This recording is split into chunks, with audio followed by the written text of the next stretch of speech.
जय राधा माधव कुंज बिहारी।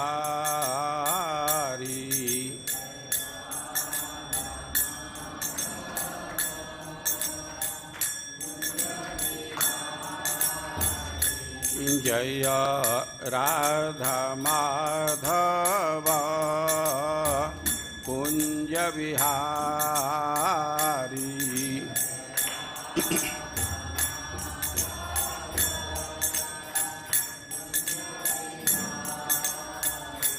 जय गोपीजन वल्लभ गिरिवरधारी।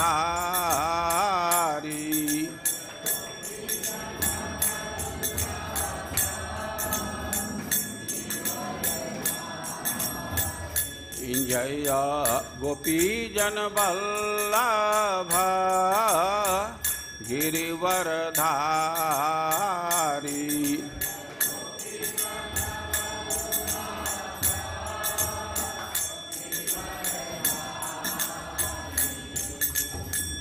यशोदानंदन ब्रज जन रंजन।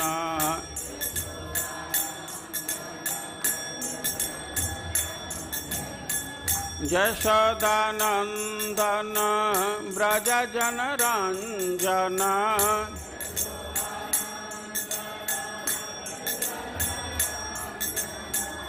यमुना तीरा वनचारी।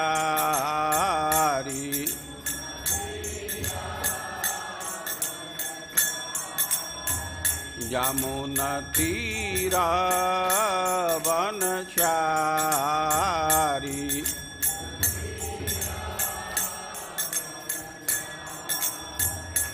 जय राधा माधव कुंज बिहारी।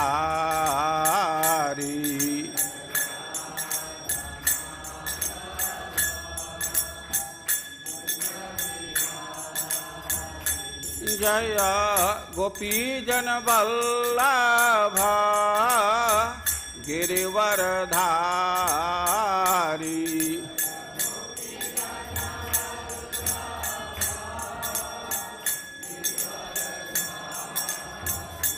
जय गोपीजन वल्लभ गिरिवरधारी।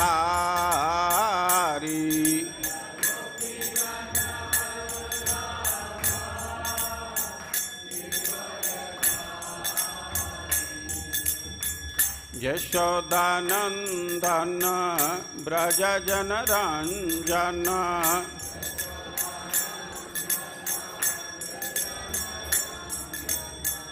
यशोदानंदन ब्रज जन रंजन।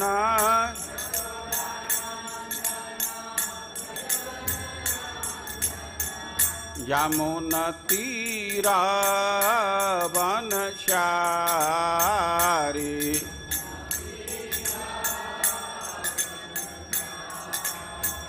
यमुना तीरा वनचारी।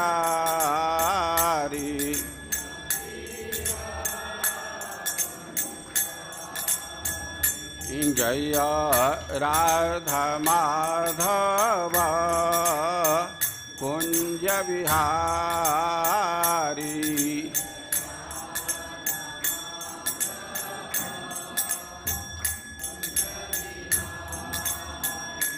जय राधा माधव कुंज बिहारी।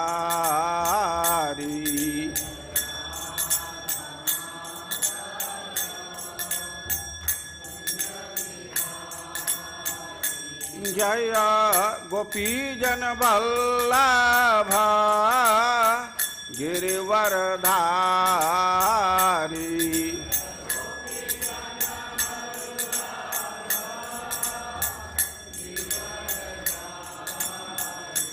जय गोपीजन वल्लभ गिरिवरधारी।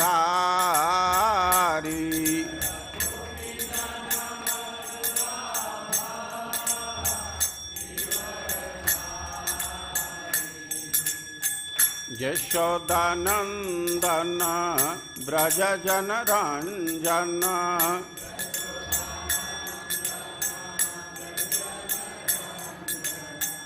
यशोदानंदन ब्रज जन रंजन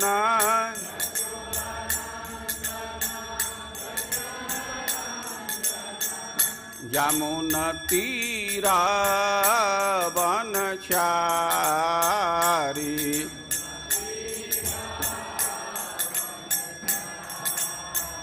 यमुना तीरा वनचारी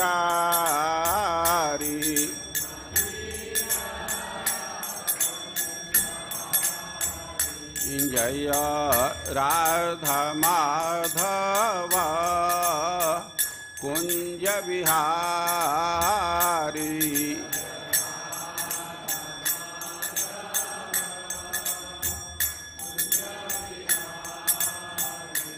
जय राधा माधव कुंज विहारी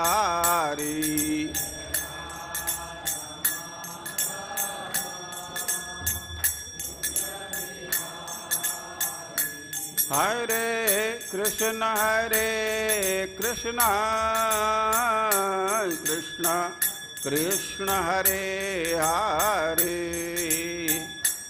हरे राम राम राम हरे हरे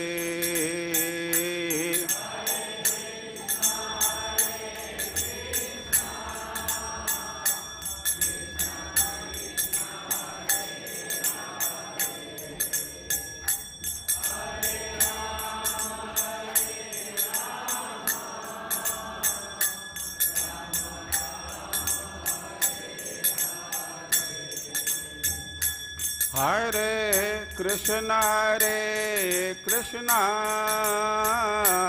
कृष्ण कृष्ण हरे हरे हरे राम राम राम हरे हरे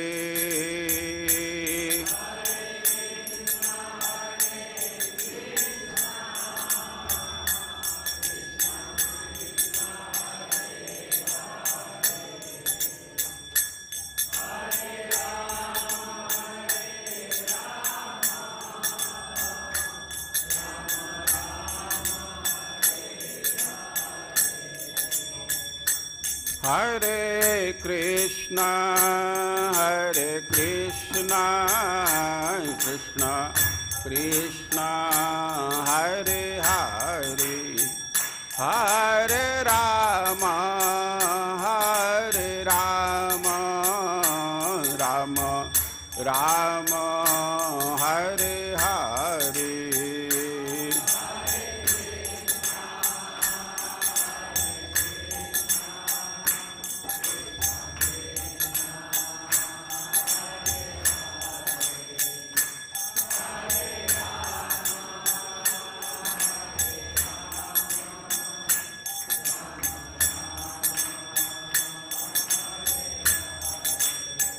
हरे कृष्ण कृष्ण कृष्ण हरे हरे हरे राम राम राम हरे हरे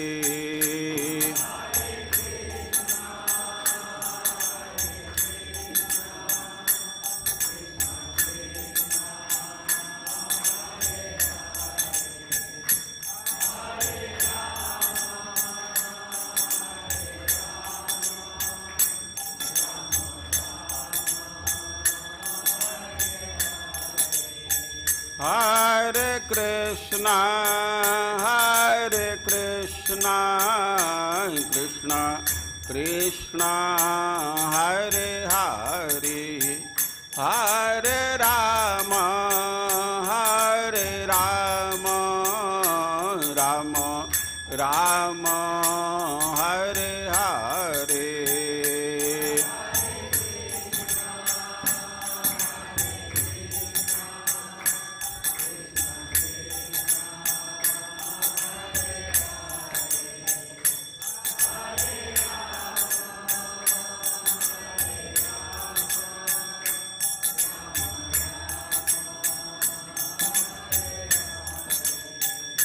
जय राधा श्याम सुंदर राधा श्याम सुंदर राधे।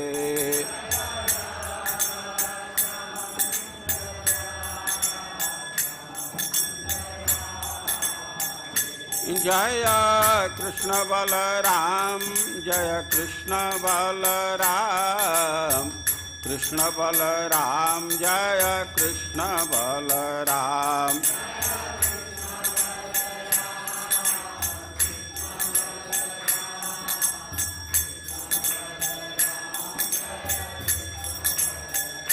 जय गौरनिताय जय गौरनिताय गौरनिताय जय गौरनिताय।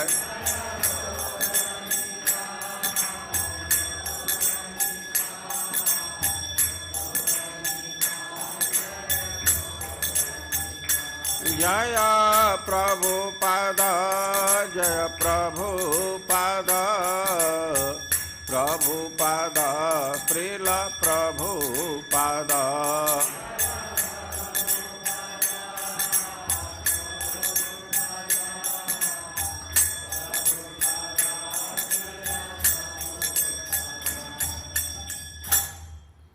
जय ओम विष्णुपाद परमहंस परिव्राजकाचार्य अष्टोत्तर सत श्री श्रीमद एशी भक्ति वेदांत स्वामी श्रील प्रभुपाद की, इस्कान संस्थापकाचार्य श्रील प्रभुपाद की, अनंत कोटि वैष्णव वृंद की, श्री कृष्ण चैतन्य प्रभु नित्यानंद श्री अद्वैत गदाधर शिवासदि गौर भक्त वृंद के, श्री श्री राधा कृष्ण गोप गोपीनाथ श्याम कुंड राधा कुंड गिरी गोवर्धन के, श्री श्री कृष्ण बलराम के, श्री श्री राधा श्याम सुंदर के, श्री श्री निताई गौर सुंदर के, समवेत भक्त वृंद के, श्री श्री गुरु एम गौरांग की।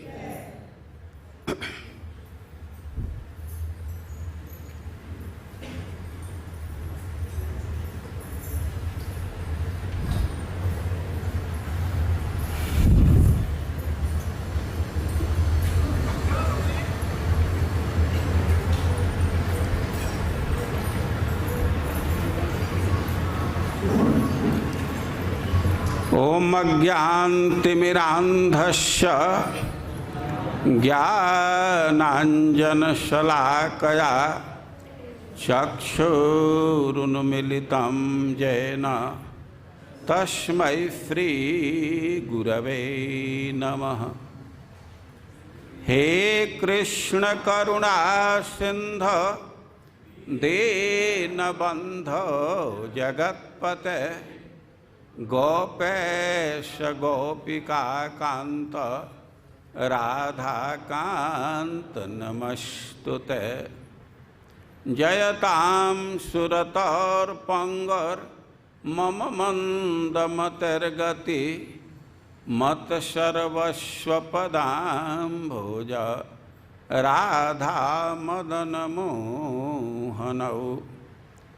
तप्त कांचन गौरांगे राधे वृंदावनेश्वरी वृषभानुसुते देवी प्रणमामि हरिप्रिये। नमो महावदान्याय कृष्ण प्रेम प्रदायते कृष्णाय कृष्ण चैतन्य नामने गौरत्विषे नमः। श्री चैतन्य मनोभीष्टं स्थापितं येन भूतले सोऽयं रूपः कदा मह्यं ददाति स्वपदान्तिकम्।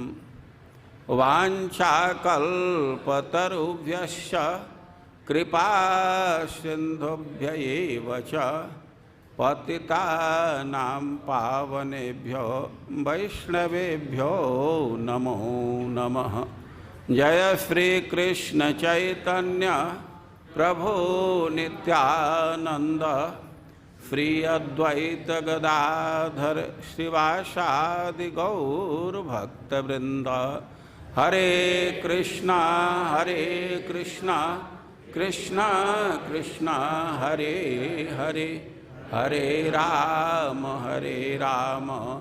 राम राम हरे हरे। कृष्णा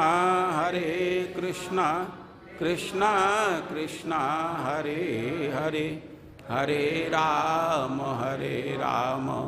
राम राम। जिनको नीचे बैठने में कठिनाई है तो कुर्सी लेकर के बैठ जाना चाहिए।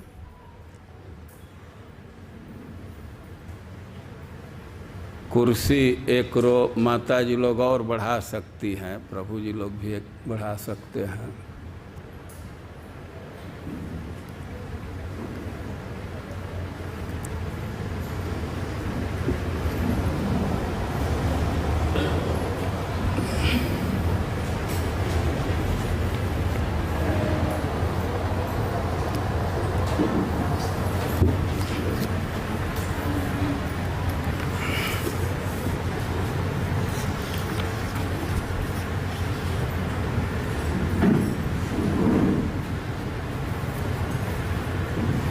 संतुष्ट क्या चल रहा है, क्या टॉपिक है सेमिनार का? ऊर्ज व्रत। ठीक, ऊर्ज व्रत में कोई कार्य केवल एक दिन करना होता है। वो कौन कार्य है सुनील? कोई कार्य है कि केवल एक दिन, कोई पूरा महीना है, नहीं बतलाया गया है।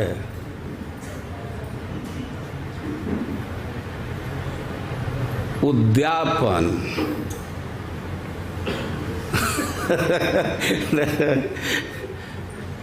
हम व्रत का संकल्प करेंगे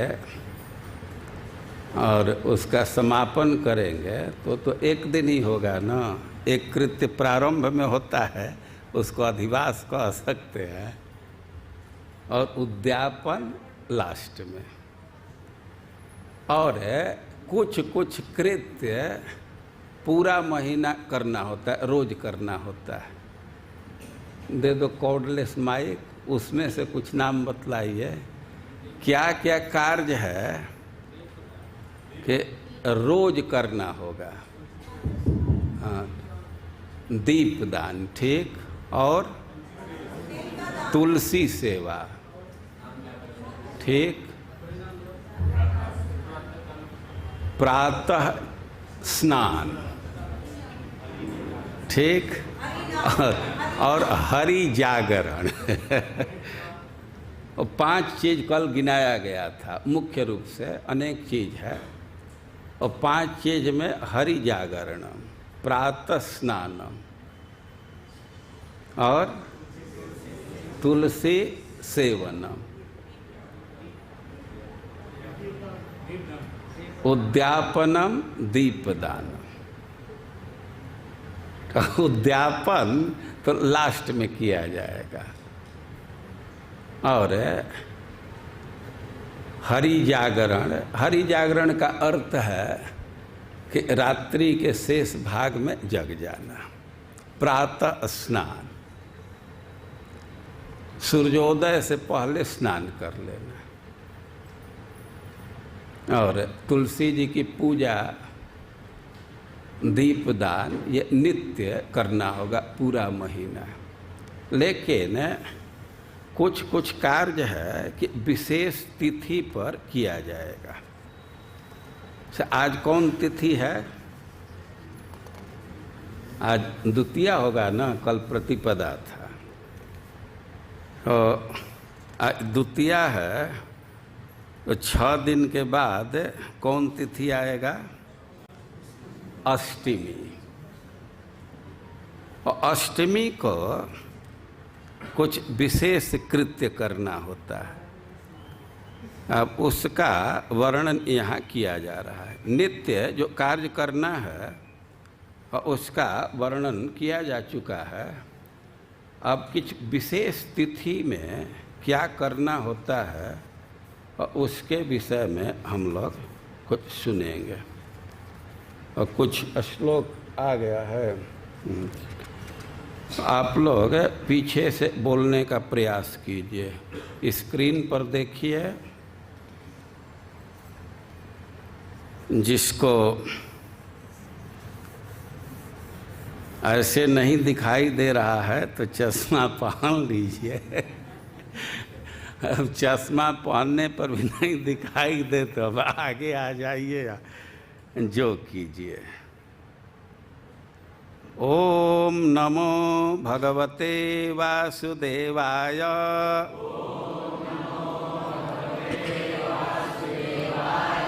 ओम नमो भगवते वासुदेवाय।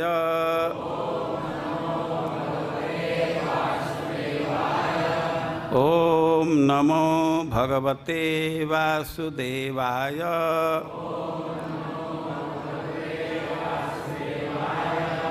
गोवर्धन गिरौ रम्ये राधाकुंडम प्रियम हरेः कार्तिके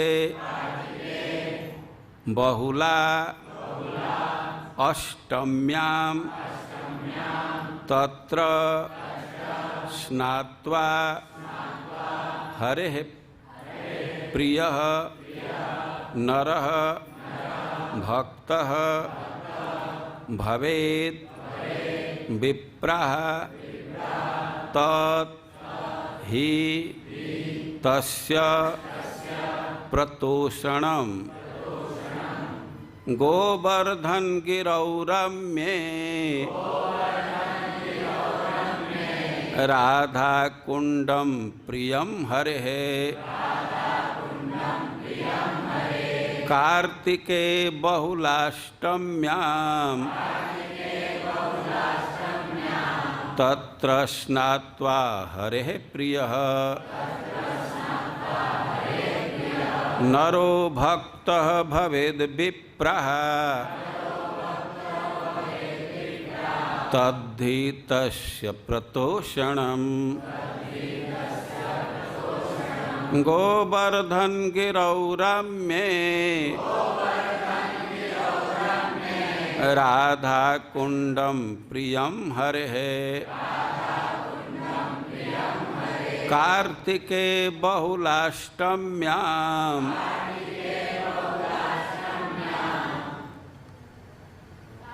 बाहुला नहीं है, बहुला हम बोल रहे हैं। कार्तिके बहुलाष्टम्यां तत्र स्नात्वा हरेः प्रियः नरो भक्तो भवेद् विप्रः तद्धि तस्य प्रतोषणम्। गोवर्धन गिरौ रम्ये राधाकुंडम प्रियम हरेः कार्तिके बहुलाष्टम्यां तत्र स्नात्वा हरेः प्रियः नरो भक्तो भवेद् विप्रः तद्धि तस्य प्रतोषणम्। गोवर्धन गिरौ, गोवर्धन पर्वत में रम्य सुंदर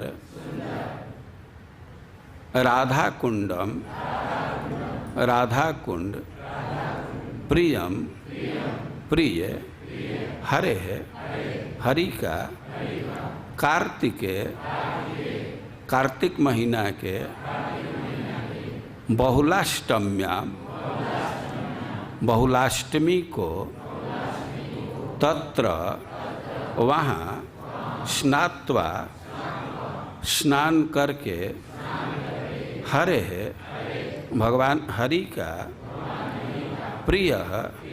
प्रिय नरः मनुष्य भक्त भवेत हो जाता है।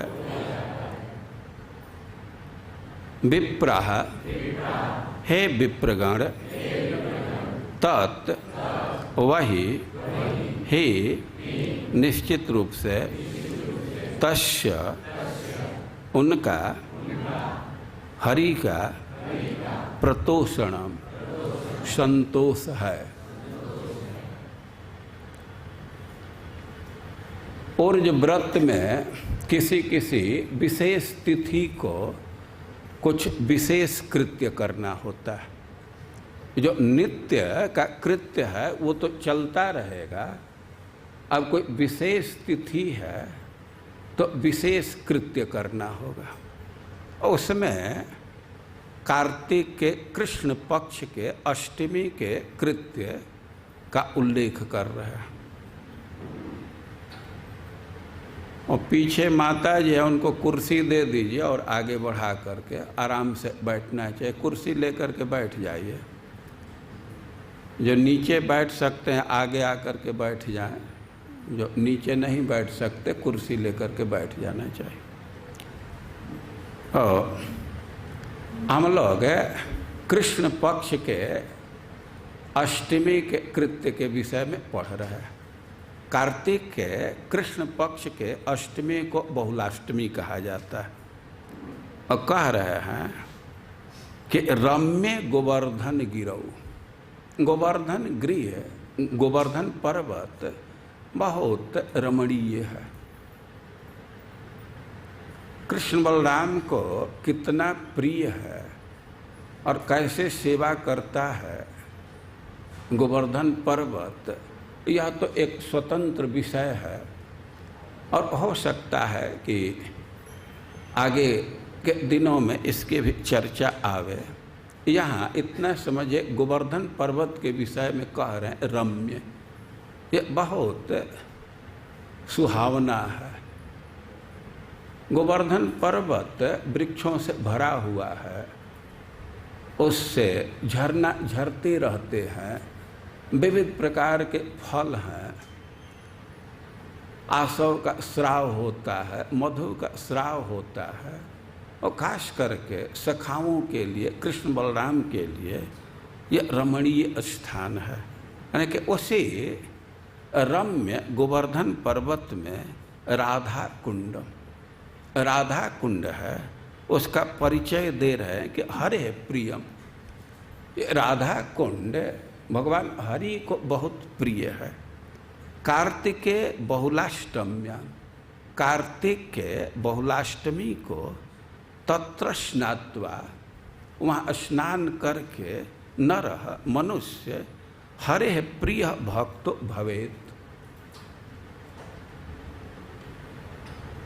व्यक्ति भगवान हरि का बहुत प्रिय भक्त हो जाता है। श्लोक के एक एक शब्द को देखते चलना चाहिए। गोवर्धन का विशेषण दे रहे हैं रम्य, बहुत सुहावना है, बहुत सुंदर है, रमणीय है। और उसी गोवर्धन के प्रांत देश में लास्ट में उसके किनारे पर राधा कुंड का परिचय दे रहे हैं कि हरे प्रियम, ये भगवान को बहुत प्रिय है। और कार्तिके बहुलाष्टम्यां तत्र स्नात्वा, कार्तिक के अष्टमी को, कृष्ण अष्टमी को, बहुलाष्टमी को वहाँ स्नान करने से नरः मनुष्य हरे प्रिय भक्त भवेत, भगवान का अतिशय प्रिय भक्त बन जाता है। और तति तस्य प्रतोषणम, राधा कुंड में स्नान करना यह हरि के लिए, कृष्ण के लिए बहुत संतोषदायक है। कोई व्यक्ति राधा कुंड में स्नान करता है बहुलाष्टमी को, तो भगवान उससे संतुष्ट होते हैं। तो यह कृत्य है। अब राधा कुंड का परिचय दे रहे हैं कि यथा राधा प्रिय विष्णु तस्या कुंडम प्रियस्तथा। जैसे राधा रानी कृष्ण को अतिशय प्रिय हैं, और वैसे ही उनका कुंड भी उनको प्रिय है। सर्व गोपीषु शैवैका विष्णुरत्यंत वल्लभा, यानी कि गोपियाँ अनंत हैं और सब गोपी कृष्ण को बहुत प्रिय हैं। इस संसार में भगवान के अनेक प्रेमी भक्त हैं और भगवान सबसे स्नेह करते हैं, सबसे प्रेम करते हैं, लेकिन गोपियों की तुलना किसी भक्त से नहीं की जा सकती। संसार का कोई भी महान से महान भक्त हो, अब उसकी तुलना गोपी के साथ करना मतलब पर्वत और सरसों की तुलना करना। एक मस्टर्ड को माउंटेन से तुलना नहीं कर सकते। संसार में कोई भी भक्ति कर रहा है तो बहुत अच्छा है, जो सब कुछ त्याग करके कृष्ण को ही समर्पित है, कृष्ण को बहुत प्रिय है। आप कई एक लक्षण सुनते हैं गीता के 12वें अध्याय में, अनिकेत, जिसको कोई घर नहीं है तो वह कृष्ण को बहुत प्रिय है। घर खरीद लेने से वो कृष्ण का प्रिय नहीं होगा। जो कोई प्रोजेक्ट में नहीं लगा है तो वह कृष्ण को बहुत प्रिय है। सर्वारंभ परित्यागी, अनेक गुण दिए हैं भगवान जो उनको प्रिय बना देता है, लेकिन गोपियों की तुलना नहीं कर सकते। कोई भी गोपी हो वो बहुत प्रिय है, लेकिन कह रहे हैं कि सर्व गोपीषु सा एव एका विष्णुरत्यंत वल्लभा। लेकिन गोपियों में भी श्रीमती राधा रानी कृष्ण को अतिशय प्रिय है। अब इसका अनुमान कर सकते हैं कि सब गोपियाँ अपना सर्वस्व त्याग करके, परिवार का त्याग करके, धर्म का त्याग करके, कुल के मर्यादा का त्याग करके, दैहिक सुख का त्याग करके कृष्ण के पास आई और कृष्ण सबका सम्मान किए। लेकिन अब राधा रानी के मान को देख करके करोड़ों करोड़ों गोपियों को त्याग करके एक राधा रानी को लेकर के चले गए एकांत में। तो इस समीकरण आप देख सकते हैं कि एक तरफ करोड़ों करोड़ों गोपियाँ और एक तरफ राधा रानी, लेकिन करोड़ों करोड़ों गोपियों का त्याग कर दिए राधा रानी को खुश करने के लिए, उनको संतुष्ट करने के लिए उनको एकांत में लेकर के गए और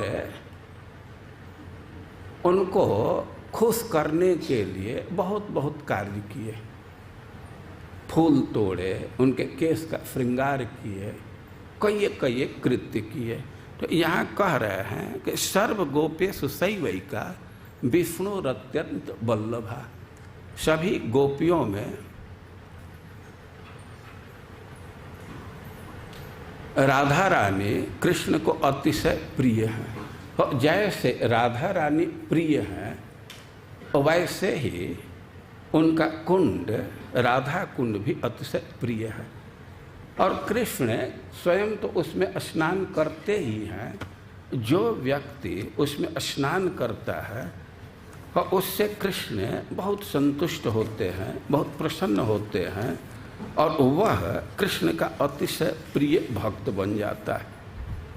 तो राधा कुंड गिरिराज के तलहटी में स्थित है। राधा कुंड के विषय में जानना चाहिए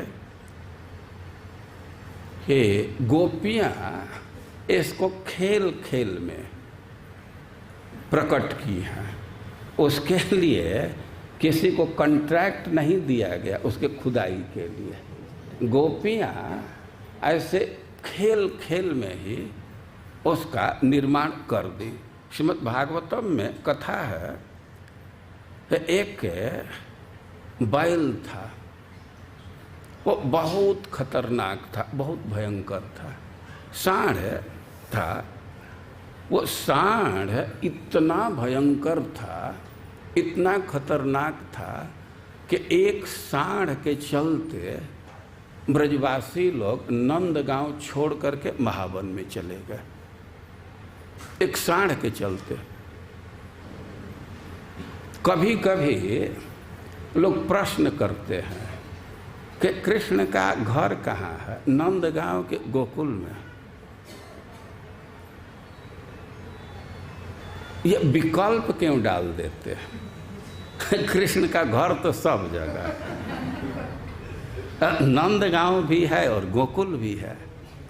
ओरिजिनल घर, मूल निवास नंदगांव है, लेकिन ये सांड का इतना अत्याचार हुआ कि ब्रजवासी नंदगांव को छोड़ करके गोकुल में अपना आवास बना लिए। गोकुल भी कृष्ण का घर है, नंदगांव भी है, लेकिन गोकुल अस्थायी निवास है। गोकुल के नंदगांव के तुलना में नंदगांव उनके पिताजी का ओरिजिनल आवास है। वो एक सांड है, बहुत खतरनाक था, वो देखने में भी बहुत भयंकर था। उस सांड के विषय में लिखा गया है कि वह इतना विशाल था कि उसके डील पर, ककुत पर बादल आकर के बैठ जाते थे। उसका परिचय दिया गया है महाककुत्काय।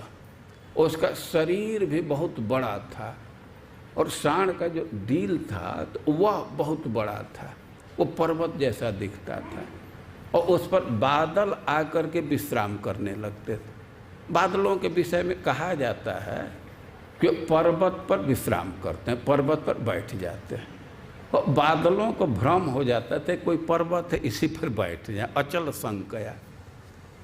उनको यही लगता था कि यह कोई पर्वत ही है। और वह जब हकड़ देता था,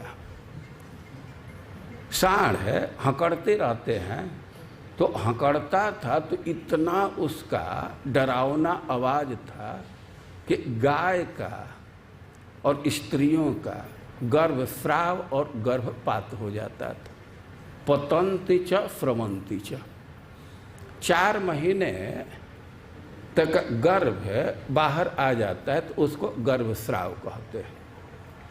और 4 महीने के बाद 5वें और 6ठे महीने का गर्भ बाहर हो जाता है तो उसको गर्भपात कहते हैं।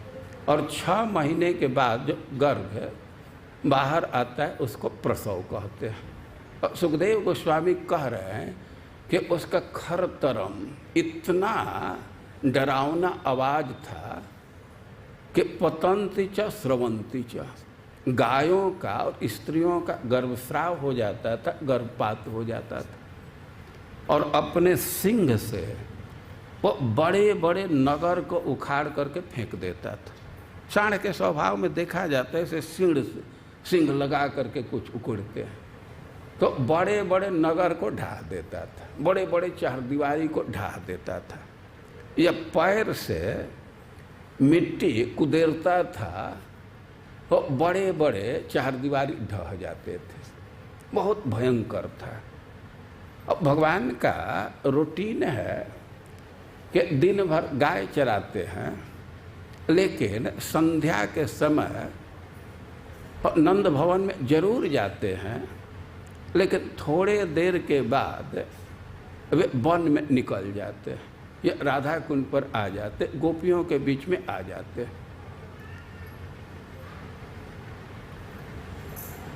ये रोज का ही नियम है कि कोई न कोई बहाना लगा करके कृष्ण रात्रि के समय गोपियों के पास आ जाते हैं। गोविंद लीलामृत में वर्णन किया गया, नहीं दूसरे ग्रंथ में विदग्ध माधव में ऐसा वर्णन किया गया है कि कृष्ण जब गाय चरा करके आते हैं और माँ यशोदा और रोहिणी उनका सत्कार करती हैं, तो दोनों काम बांट ली हैं। रोहिणी कृष्ण बलराम को स्नान कराती है और यशोदा जी भोजन बनाती है। अब काम बांटने से सुविधा है कि गरम गरम भोजन मिल जाएगा। अब एक ही व्यक्ति स्नान करावे तो स्नान के बाद भोजन बनाने लगे तो प्रतीक्षा करना पड़ेगा, और स्नान कराने के पहले ही भोजन बना दे तो भोजन ठंडा हो जाएगा।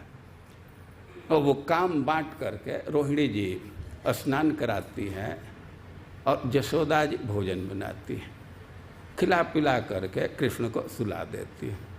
और कृष्ण जरूर बेड पर चले जाते हैं, सैया पर सो जाते हैं, लेकिन कोई न कोई बहाना निकाल करके चाहे खिड़की से कूद करके जैसे भी बाहर हो जाते हैं।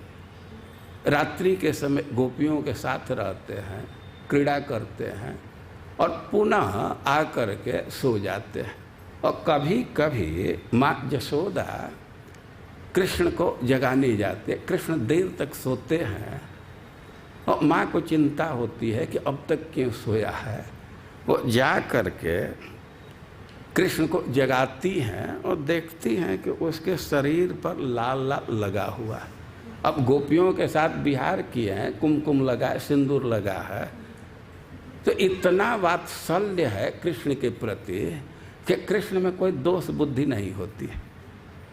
ये वात्सल्य का स्वभाव है कि अपने स्नेही में दोष बुद्धि नहीं करने देता। ऐसा देखा जाता है कि किसी किसी दोस्त में भी पिता लोग गुण बुद्धि करते हैं।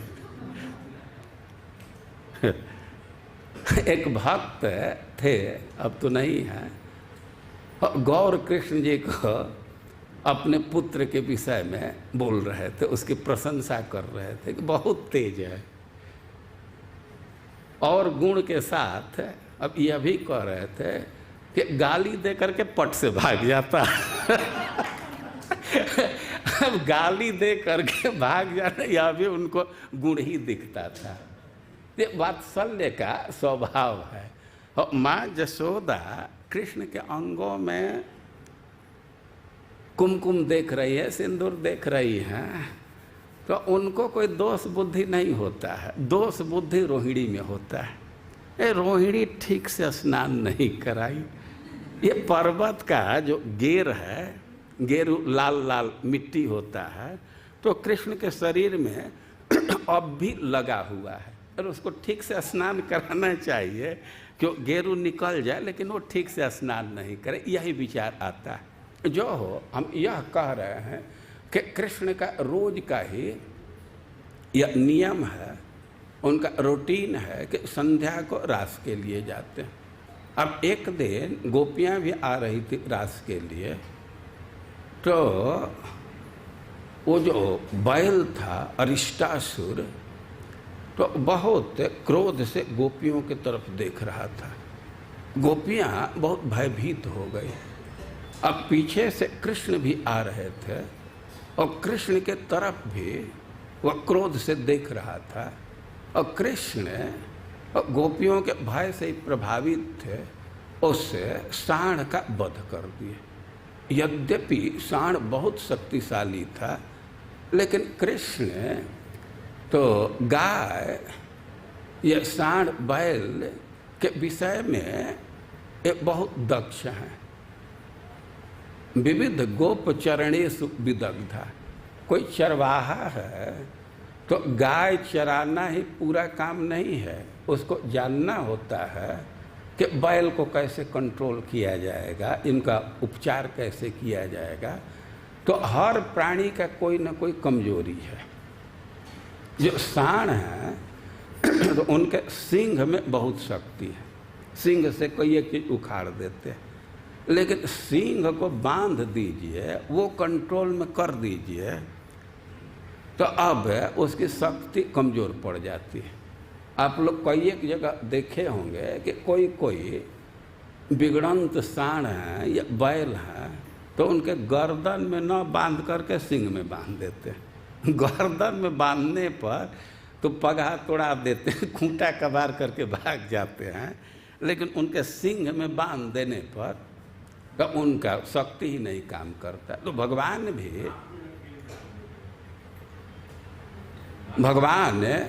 उसके सिंग को पकड़े और सिंग पकड़ करके उसको घुमा दिया।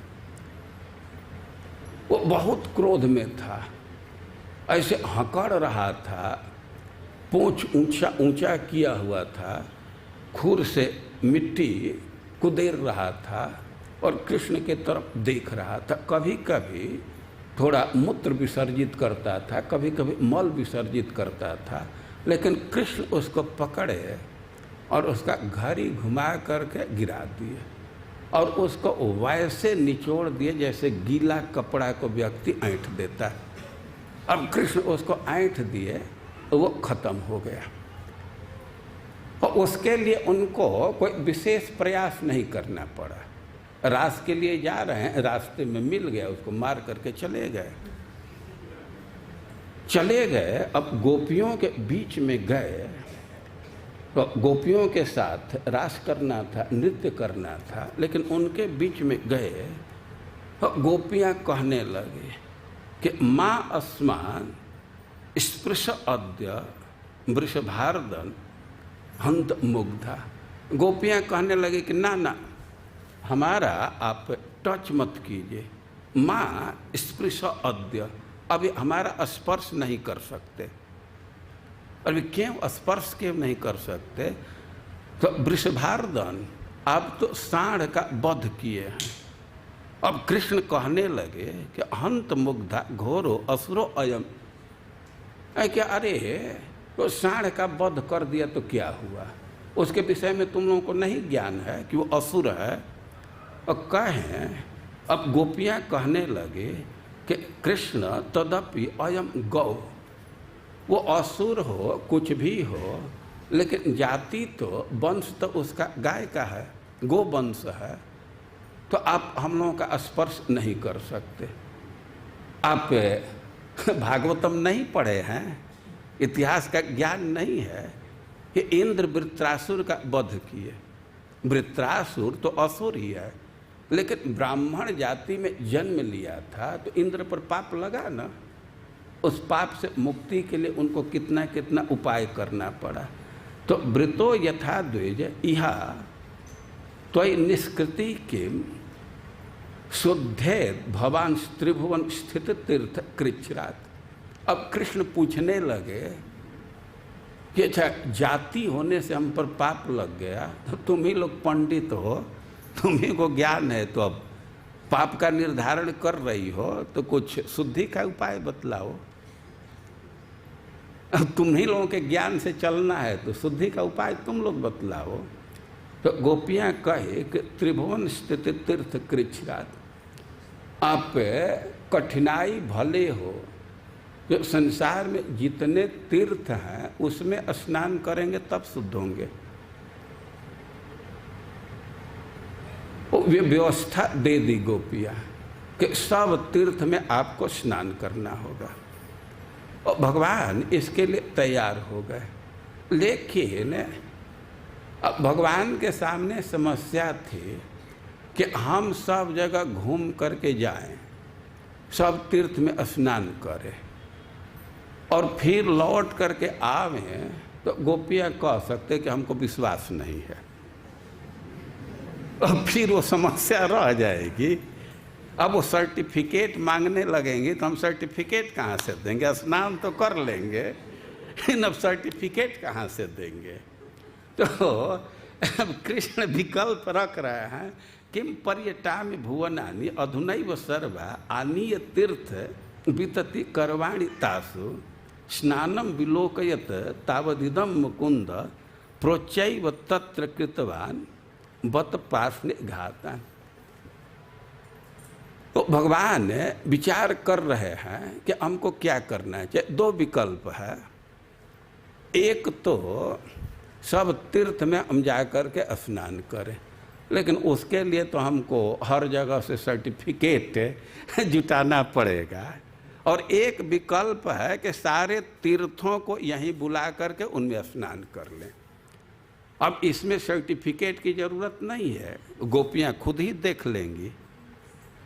तो भगवान ऐसा विचार करके और अपने एड़ी से जोर से मारे उसी स्थान पर, पार्ष्णिक घातम। तो बहुत कृतवान पार्ष्णिक घातम, बहुत जोर से। या भगवान तो ऐसे सामान्य रूप से ही कृतवान पार्ष्णिक घातम, वे अपने एड़ी से आघात किए। और पाताल तो जलमिदम किल भोगवत्या आयात मत्र निखला अपितीर्थ संघा। अब भगवान जब एड़ी से मारे तो पाताल लोक से भोगवती का, गंगा जी का पानी आ गया। और भगवान सारे तीर्थों का आह्वान किए। आगच्छ इति भगवत वचसा ते ऐत्य। भगवान सारे तीर्थों का आह्वान करे कि सब तीर्थ यहीं आ जाओ। भगवान ज्यों बोले तो सब तीर्थ वहाँ आ गए। और रेजुरथ कृष्ण उवाच गोपी, वे तीर्थ वहाँ उपस्थित हो गए, वे विराजमान हो गए। तब कृष्ण गोपियों से कहे, तीर्थानि पश्यत हरेर वचसा तवैव नैवम प्रतिम इतिता अथ तीर्थ वर्जा। भगवान कहे कि सब तीर्थ यहाँ आ गए, तुम लोग देख लो। गोपियाँ कहे कि ना ना, आपके बात पर विश्वास नहीं है, हम लोग कैसे मान जाएं कि सब तीर्थ यहाँ आ गए। तो नैव प्रतिम इतिता अथ तीर्थ वर्जा प्रोचो कृतांजलि पुटा। अब भगवान के कहने पर भी गोपियाँ कह दी कि आपके बात पर विश्वास नहीं है। तब तीर्थ ही हाथ जोड़ करके अपना आईडी दिखाने लगे। अपना सब दिखा रहे हैं, परिचय पत्र, अपना नाम बोल रहे हैं। वे कहने लगे, कृतांजलि पुटा क्षीराब्ध अस्मि, मैं क्षीर समुद्र हूँ। शृणुत अमर दीर्घिकास्मि, हम देव दीर्घिका हूँ। सोणोपि, मैं सोण हूँ। सिंधु रहम अस्मि, हम सिंधु हैं। भवामि ताम्र पर्णि, मैं ताम्रपर्णी हूँ। पुष्करम अहम च, मैं पुष्कर हूँ। सरस्वतीम च, मैं सरस्वती हूँ। गोदावरी, हम गोदावरी हैं। रविसुता, हम जमुना हैं।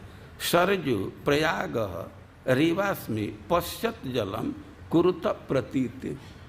वे गोपियों से तीर्थ अपना परिचय दे रहे हैं और कह रहे हैं कि जल देख लो, तुम लोगों को लक्षण का ज्ञान होगा तो हम पर विश्वास करो। कुछ कुछ लक्षण है ना, जमुना जी का पानी काला दिखता है।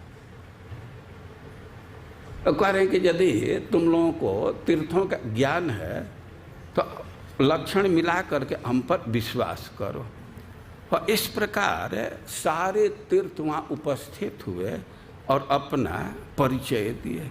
स्नात्वा ततो हरि रति प्रगल्भ एव शुद्ध सरोप्य करवम स्थित सर्व तीर्थम।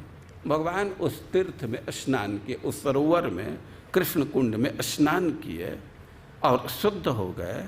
और सरह अपि अकरवम स्थित सर्व तीर्थम, और उसी सरोवर में, उसी कुंड में सारे तीर्थ को बसा दिए।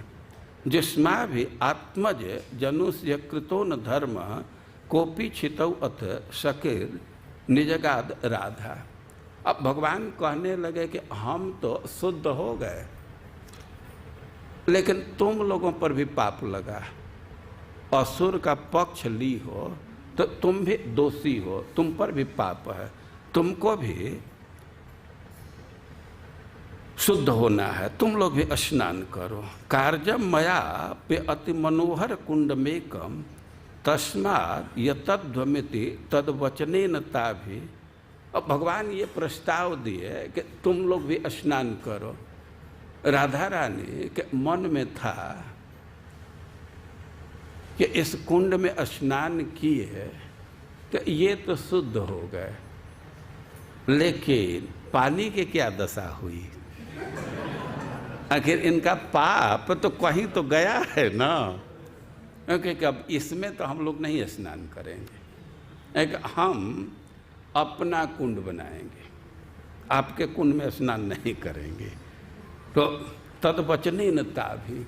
अब राधा रानी के वाक्य को सुन करके और गोपियाँ श्री कृष्ण कुंड तट पश्चिम दिशि अमंद गर्त कृतो वृषभ दैत्य खुरैर व्यलोकी। अब गोपियाँ सोचे कि हम लोग भी जल्दी से एक कुंड का निर्माण कर दें। और गोपियाँ सोचे कि ऐसा जगह चुनना चाहिए कि जल्दी से कुंड तैयार हो जाए। तो जहाँ की भूमि वो स्थान है उखाड़ा था, तो उसी स्थान पर जल्दी जल्दी कुंड बनाने लगे। अब सब मिल करके कुंड बना रही हैं, बहुत सारी गोपियाँ हैं। तो तत्रार्ध मृदुल गोल लति प्रति स्वहस्तात् उद्धृता अनति दूर गता विधाय। अब वे अपने कंगन से या जैसे हाथ से मिट्टी को खोद रही हैं, तो मिट्टी खोदने पर तो वहाँ मिट्टी का ढेर लग गया। अब कोई खांची फरसा तो है नहीं, अब उसको फेंका कैसे जाए? तो मिट्टी को ही वे पिंड बना करके गोलिया करके और अपने हाथ से बहुत दूर नहीं नज़दीक में उसको फेंकने लगी। वे कहीं जमीन कोड़ेंगे खानेंगे तो मिट्टी भी हटाना होगा तब न कुंड बनेगा। तो अब कोई खांची फरसा तो था नहीं, तो मिट्टी को ही वो ढोका बना करके पिंड बना करके और उसको बहुत दूर नहीं नज़दीक में ही उसको फेंक दे। और कह रहे हैं कि दिव्यम सरह प्रकटितम घटिका द्वयेन ताभिर्विलोक्य सरसम स्मरते स्म कृष्ण। 2 घड़ी में ही खूब सुंदर कुंड का निर्माण कर दे। गड्ढा तो तैयार हो गया, लेकिन अभी कृष्ण विचार कर रहे हैं कि कुंड तो तैयार हो गया, लेकिन इसमें जल तो नहीं है। तब जल का स्मरण करके प्रोचे तीर्थ सलिल परिपूर जन्मत कुंडत सरिजाक्षी सहाल भीस्तम। राधा रानी को कहे कि तुम अपने सखियों के साथ मिल करके और हमारे कुंड से पानी भर दो अपने कुंड में। राधा तदा ननन्नेति जगाद जस्मा तुम त्वत्कुंड नीर मुर्गो बध पात काक्तम। मैं कि ना ना ना ना, ऐसा नहीं करना है। तुम्हारा जो कुंड है उसका पानी दूषित है, गोवध के पाप से दूषित है, और उस कुंड का जल हम अपने कुंड में नहीं लेंगे। हम लोग जल की व्यवस्था करेंगे। आहृत्य पुण्य सलिलम शतकोटि कुंभ। हमको अपने कुंड में पानी लाना कोई कठिन कार्य नहीं है। हम लोग तुम्हारे जैसे अकेले नहीं हैं, हम लोग तो ग्रुप में हैं। हम लोग सैकड़ों सैकड़ों करोड़ों करोड़ों घड़ा से पानी लाएंगे और मानसी गंगा का पानी लाएंगे, वो पवित्र है, और वहाँ से लाएंगे। सख्यो बदेन सह मानस जाह्नवीत एतः सरः सम अधुना परिपूरयामि तेनैव कीर्ति मतुलाम तनवानी लोके। कि यह कार्य हम लोग करेंगे, इससे लोक में जस बढ़ेगा। हम लोग घड़े में भर भर करके पानी से भर देंगे मानसी गंगा से। तो कृष्णेंगे तेन सहसैत्य समस्त तीर्थ सख्यस्तदीय सरस धृत दिव्य मूर्ति। अब राधा रानी जब तीर्थों को अस्वीकार कर दी कि उनको हम अपने कुंड में स्थान नहीं देंगे, और कृष्ण उनको थोड़ा इशारा किए। अब जब कृष्ण अपने कुंड के तीर्थों को इशारा किए तो वे मूर्ति धारण करके, वे तो जल के रूप में थे लेकिन व्यक्ति के रूप में उपस्थित हो गए। तो कह रहे हैं कृष्णेंगितेन सहसई ऐत्य समस्त तीर्थ। वे जो समस्त तीर्थ हैं तो वे भी राधा रानी के सखी रूपी हैं, या सखी की भावना से युक्त हो करके और व्यक्ति के रूप में आ करके वे राधा रानी की स्तुति करने लगे। तुष्टाव तत्र वृषभान सुताम प्रणम्य भक्त्या कृतांजलि पुटम श्रवदश्रुधार। अब राधा रानी उनको अस्वीकार कर रही हैं, उनको अपने कुंड में स्थान नहीं दे रही हैं, तो बड़े दुखी हुए और दुखी हो करके वे रो रहे हैं। उनके आँख से अश्रु निकल रहा है। हाथ जोड़ करके राधा रानी के समक्ष आए और उनकी स्तुति करने लगे, उनका जस गान करने लगे। वे कहने लगे कि देवी त्वदीय महिमान अवैति सर्व शास्त्रार्थ बिन न च विधिर्न हरौन लक्ष्मी। कि हे देवी, आपकी महिमा को वह व्यक्ति भी नहीं जानता है जो सारे शास्त्र का विद्वान है। सर्व शास्त्रविद, जो सब शास्त्र जानता है, वह व्यक्ति भी आपके महिमा को नहीं जानता है। अरे शास्त्र जानने वाले की बात तो दूर है, जो भगवान के शिष्य हैं, सबसे बड़े शास्त्रज्ञ हैं, क्योंकि भगवान उनको शिक्षा दी है। ब्रह्मा जी वे भी आपकी महिमा को नहीं जानते, और जो सबसे बड़े प्रीचर हैं शिव जी, वे कथा बोलते रहते हैं, तो वे भी आपके महिमा को नहीं जानते। अरे और तो और लक्ष्मी जी, वे भी आपके महिमा को नहीं जानती। ये ब्रह्मा, शिव और लक्ष्मी जी संप्रदाय के प्रवर्तक हैं। यही लोग वैष्णव समाज को आगे, हाँ, वैष्णव संप्रदाय को आगे बढ़ाए हैं। लेकिन जो तीर्थ हैं सखी के रूप में उपस्थित हुए हैं, राधा रानी से कह रहे हैं कि आपकी महिमा को ये लोग भी नहीं जानते। अरे जब ब्रह्मा नहीं जानते, शिव नहीं जानते हैं, लक्ष्मी जी नहीं जानते हैं, तो कोई जानने वाला भी है क्या? किंतु एक एव पुरुषार्थ शिरोमणिस्त्वत् प्रस्वेद मार्जन पर स्वयमेव कृष्ण। आपकी महिमा केवल एक व्यक्ति जानता है, वे हैं श्री कृष्ण। ब्रह्मा जी नहीं जानते, शिव जी नहीं जानते हैं, लक्ष्मी जी नहीं जानती हैं, सारे शास्त्र को जानने वाला व्यक्ति भी नहीं जानता। आपकी महिमा केवल एक व्यक्ति जानता है, वे हैं श्री कृष्ण। और महिमा जानते हैं तो करते क्या? वे कह रहे हैं कि प्रस्वेद मार्जन पर। कृष्ण राधा रानी की महिमा को जानते हैं और उनके महिमा जान करके राधा रानी की सेवा करते हैं। क्या सेवा करते हैं? अरे कि उनके पसीना पोंछते हैं। कृष्ण राधा रानी की महिमा जानते हैं और उनके पसीना का अपनोदन करते हैं। प्रस्वेद मार्जन पर, इसी के परायण, इसी में रत रहते हैं। ये राधा रानी की महिमा है। ये तीर्थ बोल रहे हैं तो ऐसा नहीं कि ऐसे ही बोल रहे हैं, इसका प्रमाण है। आप श्रीमद् भागवतम पढ़ते हैं तो स्पष्ट उल्लेख है कि श्री कृष्ण गोपियों के, राधा रानी के पसीना का मार्जन किए। रासलीला के प्रसंग में एक श्लोक आता है, सुखदेव गोस्वामी कह रहे हैं कि तासाम अति विहारेण श्रांता नाम बदनानि स। गोपियों के साथ नृत्य कर रहे थे कृष्ण, और नृत्य तो बहुत देर तक चली। ऐसा कहा जाता है कि ब्रह्म रात्र उपावृत है। तो ब्रह्मा जी के रात की जितनी अवधि होती है तो उस ड्यूरेशन तक, उस समय के अवधि तक गोपियों के साथ कृष्ण नृत्य किए, बहुत देर तक नृत्य किए।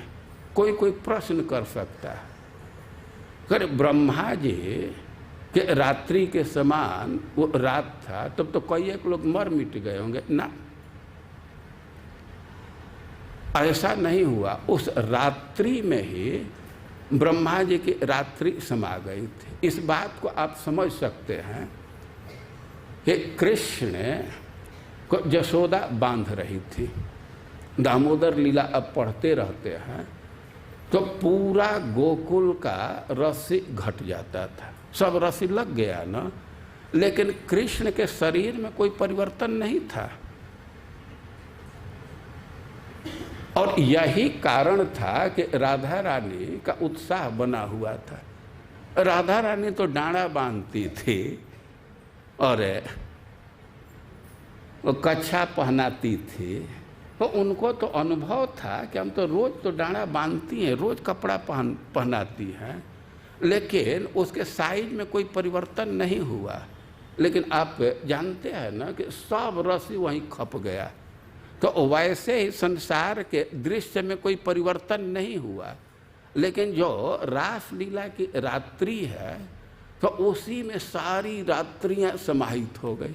रास लीला के प्रारंभ में ही सुखदेव गोस्वामी कह रहे हैं कि भगवान पिता रात्रि, बहुवचन में प्रयोग कर रहे हैं। विक्ष, भगवान की इच्छा हो रही थी कि हम रास लीला करें, लेकिन रास लीला करने के लिए समय अधिक चाहिए।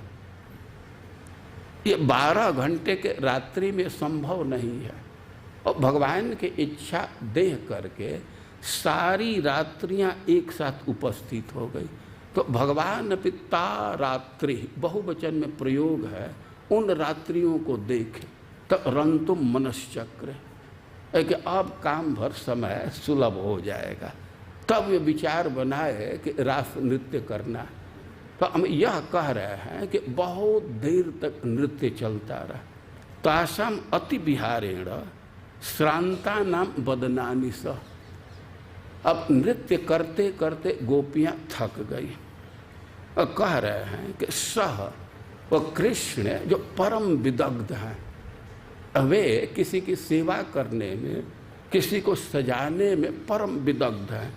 वे कृष्ण श्रांता नाम बदनानी। गोपियां थक गई थी और उनके कपोल, उनके गाल पर पसीना के बिंदु आ गए थे और कह रहे हैं कि प्रामृजत करुणा प्रेमड़ा प्रेमड़ा संत में नांग पाणिना। कृष्ण गोपियों के पसीना को देखे तो उनके हृदय में करुणा का संचार हो गया, करुणा का भाव अभिवृद्ध हो गया, वो बढ़ गया। और वो सोचे कि गोपियों को थोड़ा,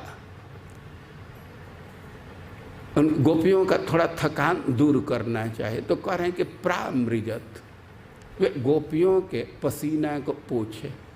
अमृजत नहीं कह रहे, प्रामृजत। वे प्रकृष्ट रूप से बहुत अच्छा से गोपियों के पसीना को पूछे। वे परम विदग्ध हैं और उनका जो श्रृंगार है वो खराब न हो, तो यह ध्यान रखते हुए उनको बहुत कलाकारी से उनके पसीने को पोंछे।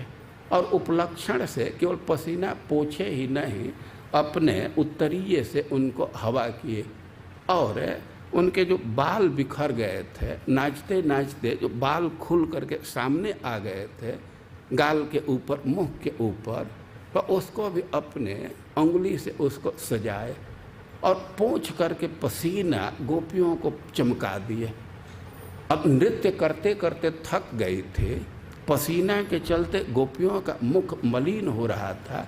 प्रामृजत, वे उसको ऐसे पोंछे कि गोपियों का मुख फिर चमकने लगा। और तीर्थ कह रहे हैं कि प्रस्वेद मार्जन पर, केवल एक व्यक्ति आपकी महिमा को जानता है और वो आपके पसीना को पोंछता है। ये प्रसिद्ध घटना है। आप श्रीमद् भागवतम में अक्रूर जी की बात सुनते हैं, बड़ा प्रसिद्ध है कि जब मथुरा से ब्रज में आ रहे हैं तो विविध प्रकार का चिंतन कर रहे हैं, कृष्ण का चिंतन कर रहे हैं। और पहले तो कृष्ण के श्री विग्रह का चिंतन निर्विशेष रूप से कर रहे हैं और फिर एक एक अंग का चिंतन कर रहे हैं, उनके चरण का चिंतन कर रहे हैं, उनके हाथ का चिंतन कर रहे हैं। और उस क्रम में कह रहे हैं कि अप्यंघ्रिमूले पतितस्य में विभो शिरस्य धास्य निजहस्त पंकज। अक्रूर जी सोचते हुए जा रहे हैं कितना भारी हमारा सौभाग्य होगा कि मैं जब कृष्ण के चरणों में अपने मस्तक को डालूंगा तो वे अपना हाथ हमारे सिर के ऊपर रखेंगे। अप्यंघ्रिमूले पतितस्य में विभो शिरस्य धास्य निज हस्त पंकजम, अपने हस्त कमल को हमारे सर पर रखेंगे और उस हाथ के विषय में विभावना कर रहे, चिंतन कर रहे हैं कि वो जो हाथ है तो बड़ा ही उदार है। उस हाथ के विषय में कह रहे हैं कि प्रोद्वेजिता नाम शरण श्रीणाम निर्णाम, जो लोग काल भुजंग से, काल रूप सर्प से भयभीत हैं, तो ऐसे व्यक्तियों को दत्ता भयम, काल भुजंग रंग सा प्रोद्वेजिता नाम शरण श्रीणाम निर्णाम, जो व्यक्ति काल रूप सर्प से भयभीत हैं और कहीं शरण नहीं मिल रहा है, वे बहुत उद्विग्न हैं, तो वही हाथ है दत्ता भयम, अभय दान देने वाला। तो जो काल रूप से भयभीत व्यक्ति को अभय देने वाला है, वही हाथ हमारे मस्तक पर कृष्ण रखेंगे। और भी उस हाथ के विषय में कह रहे हैं कि समर्हणम यत्र निधाय कौशिक बलिष्ठ तथा चाप जगत त्रयेंद्रता, वो वही हाथ है कि जहाँ बलि महाराज थोड़ा सा संकल्प का जल दिए और उसका परिणाम हुआ कि तीनों लोक का इंद्र बन गए, इंद्र पद को प्राप्त किए। कोई कोई कह सकता है कर इंद्र पद कहाँ प्राप्त किए, बलि महाराज तो स्वर्ग में थे और उनका स्वर्ग भी भगवान छीन लिए। जरूर उस समय स्वर्ग छीन लिए, लेकिन अगले सावरण, अब अगले मनवंतर में इंद्र का पद सुरक्षित है, इंद्र का पद निश्चित हो गया है बलि महाराज के लिए। इसी से उनके यज्ञ को भी पूरा करा दिए।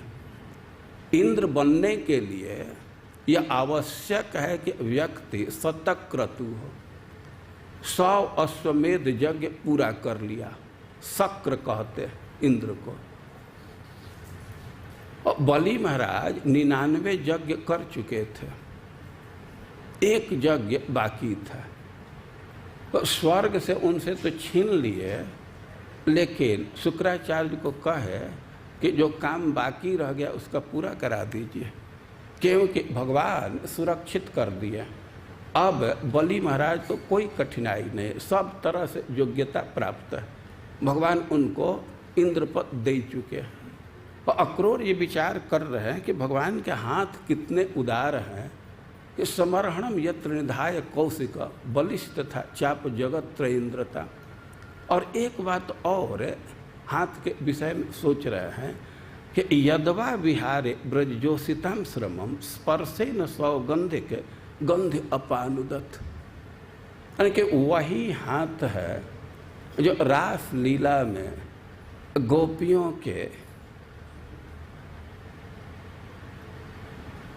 श्रम को दूर किया था। यदवा विहारे ब्रजजोषिताम श्रमम स्पर्शे न सौगंधिक गंध अपानुदत, गोपियों के श्रम को दूर किए थे। कृष्ण ने गोपियों को जल पिलाए, उनके पसीना पूछे, उनको हवा किए।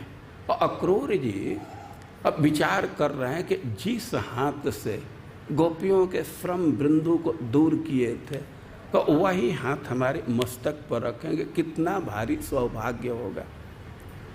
तो यहाँ तीर्थ सब राधा रानी की स्तुति कर रहे हैं और उसी क्रम में कह रहे हैं कि आपकी महिमा तो केवल एक व्यक्ति जानते हैं और वे आपके पसीना का मार्जन करते हैं। सुखदेव गोस्वामी कह रहे हैं कि प्रामृजत करुणः प्रेमणा संत में नांग पाणिना। कृष्ण संत में न अपने सुखद हाथ से राधा रानी का पसीना पूछे।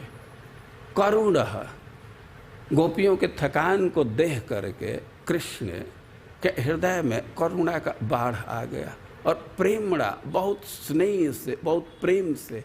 या एक अर्थ है कि वे हाथ तो ऐसे ही परम सुखद हैं और इस समय तो ऐसा प्रेम उमड़ रहा है कि मानो हाथ प्रेम के मूर्ति ही बन गया है। और प्रेम रूप हाथ से जो स्वाभाविक सुखद हैं और करुणा के साथ गोपियों के पसीना का मार्जन किए।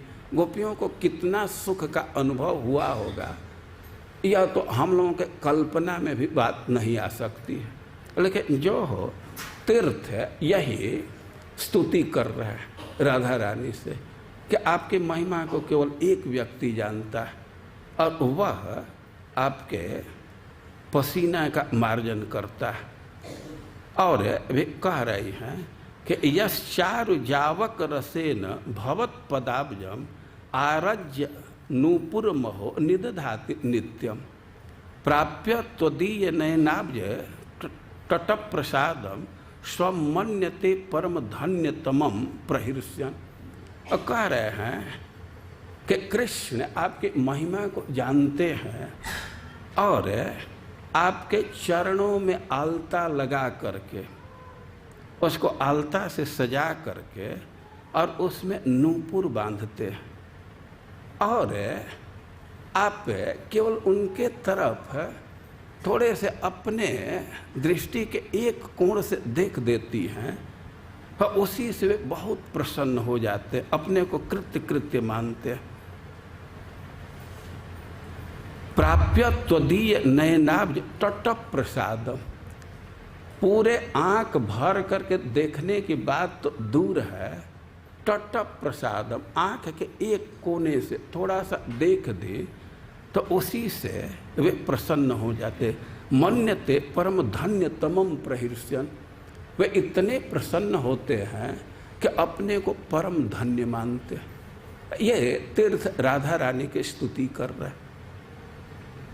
कृष्ण राधा रानी के चरणों में आलता लगाते हैं, वे महिमा उनकी जानते हैं और ये आलता लगाने का सेवा बहुत आसानी से नहीं मिल जाता है।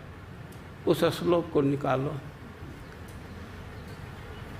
कामम तूलिकया करेण हरिण।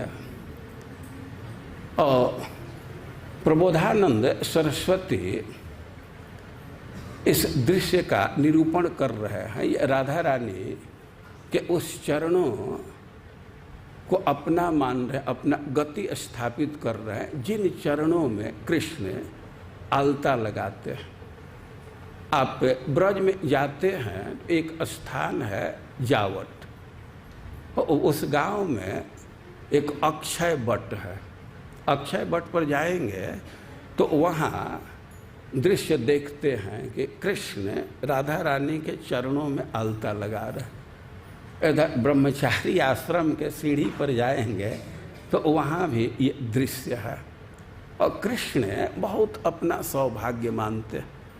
राधा रानी के चरणों में आलता लगाने को मिल गया तो अपने को कृत्य कृत्य मानते और खूब दत्त चित्त हो करके आलता लगाते हैं।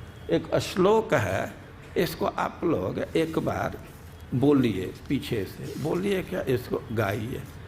कामं तुलिकया करेण हरिणा या लक्त कै रंग। पीछे से बोलिए।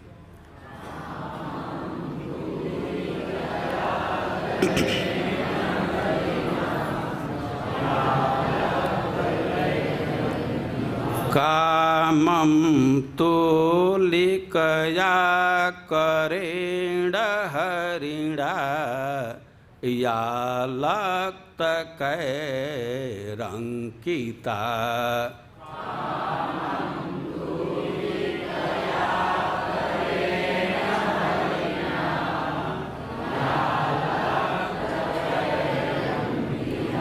नाना केले विदग्ध गोपरमणि वृंदैस्तथा वंदिता।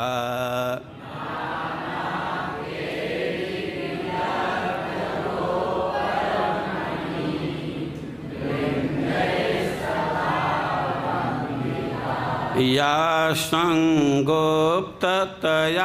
तथोपनिषदां हृद्येव विद्योतते।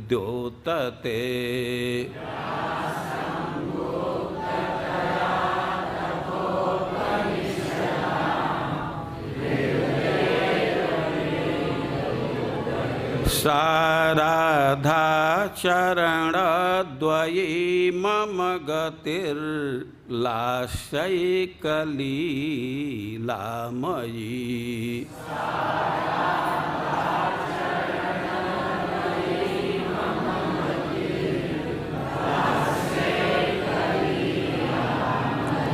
साथ में सब लोग बोलिए, साथ में। कामं तुलिकया करेण हरिणा या लक्त कैरंकिता। नाना केले विदग्ध गोपरमणि वृंदैस्तथा वंदिता। या संगोप्ततया तथोपनिषदां हृद्येव विद्योतते। साराधा चरणद्वये मम गतिर्लाशैकलीलामयी। अब श्लोक के शब्दों पर ध्यान दीजिए। सा राधा चरण द्वयी मम गतिर, यानी कि वही राधा रानी का चरण जुगल हमारा आश्रय हो।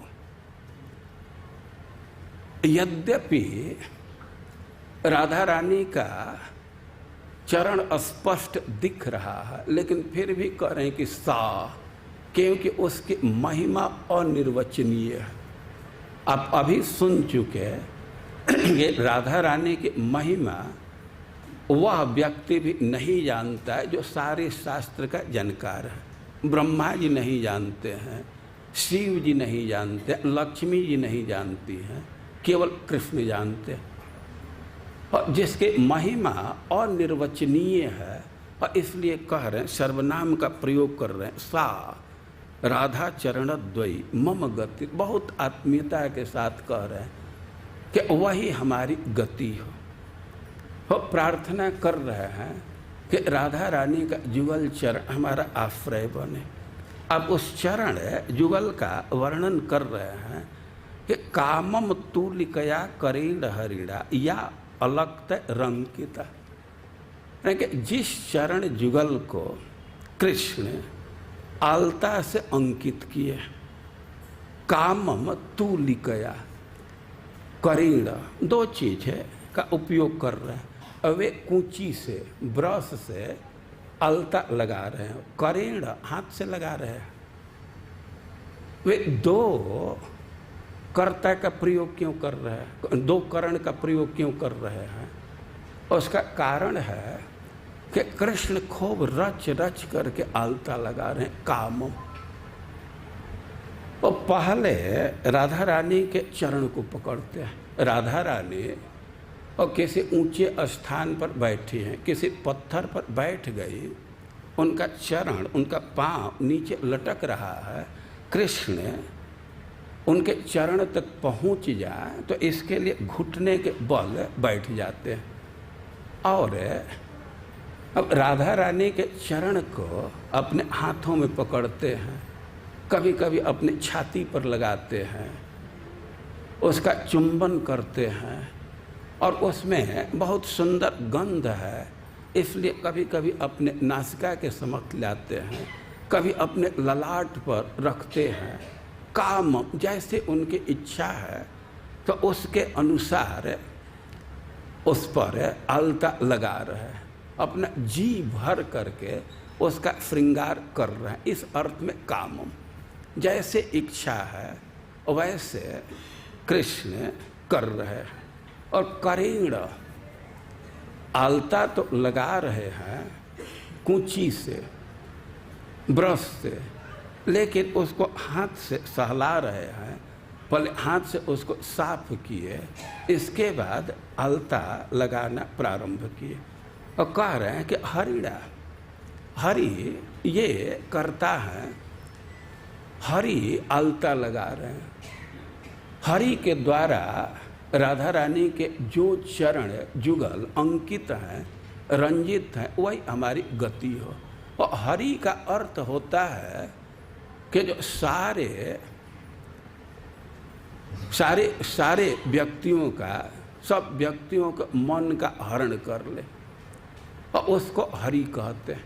लेकिन यहाँ जो हरि शब्द का प्रयोग किया गया है तो इस विषय में समझना चाहिए कि जरूर कृष्ण सबके मन का हरण करने वाले, लेकिन आज तो राधा रानी के चरण के सौंदर्य को देख करके वे खुद उस पर आत्महारा हो गए।